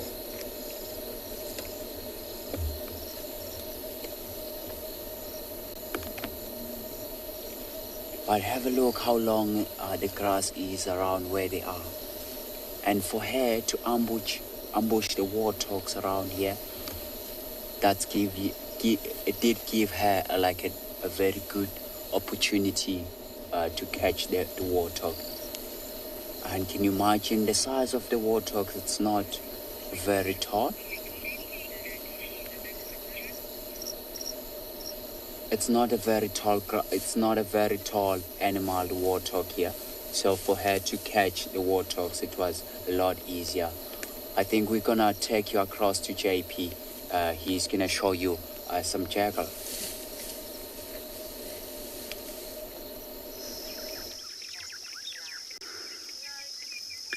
Welcome back to Tswalu. Just as we're sitting enjoying the sun, 2 black-backed jackals suddenly made their appearance. They're incredibly curious at the moment, coming closer and closer to the vehicle to inspect what we're up to. They're also incredibly playful, so I hope that they're going to start playing with one another again. So black-backed jackal is probably one of the most common dog species throughout South Africa. And as you can notice, it has overall red coloration with a dark black saddle, hence the name black-backed jackal. To our eastern half of South Africa, we find another jackal species, which is known as a side-striped jackal, which looks like a miniature version of a little wolf with a white stripe on the flank and a white tail tip. I do love jackals. They're probably one of the most fascinating animals for me in the bush. We often find them that they are incredibly playful and also incredibly intelligent. And they always find ways of creating means to end, and especially in terms of creating chaos quite often when it comes to kills. They often follow animals such as cheetah, African wild dog and others, and as soon as these animals will make a kill, they will start alarm calling to attract other predators. In the midst of chaos, they normally hope that they can catch something.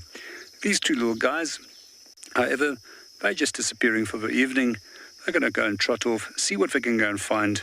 Hopefully they'll be able to get a little meal and see some of the... Just got him behind the pole.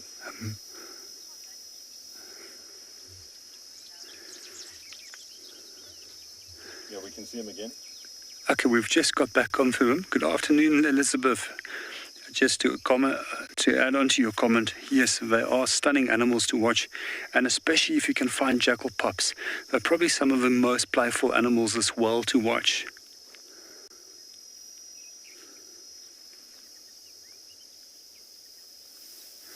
What I also find incredibly fascinating is when we do have males and females, they also form lifelong pairs. And quite often when we hear them calling in the afternoon, you hear the long drawn-out ow call that they produce. And what I find fascinating about that is that each of these jackals have their own unique call. So you can actually identify specific individuals by means of a call.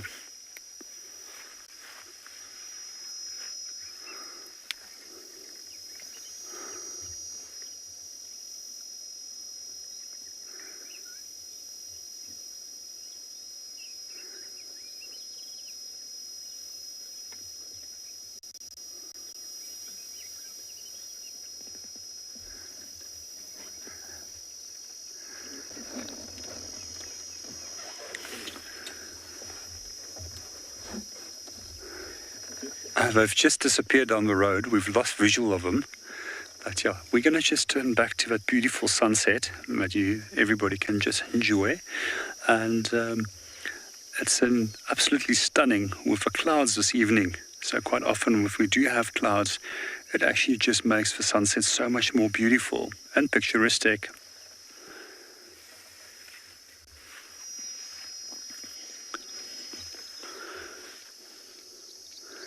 Just going to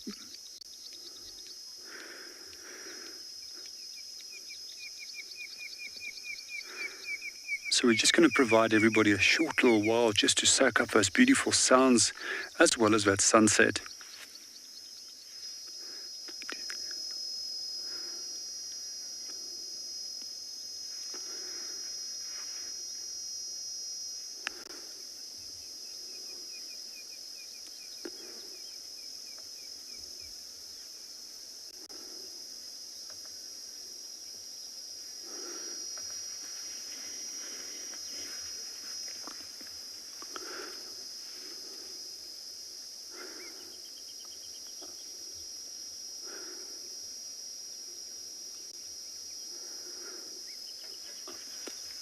While we're enjoying that sunset, I just would like to use the opportunity to say thank you very much for Davi, who was joining me this week behind the camera. Davi is unfortunately going to leave us, and he will be replaced by Craig tomorrow. So just to say hello, Craig. Hello. And in the meanwhile, we also just would like to say thank you very much for joining us on WildEarth. May you all have a wonderful evening.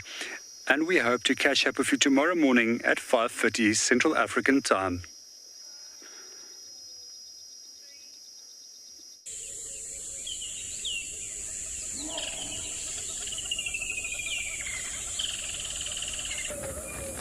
This program features live coverage of an African safari and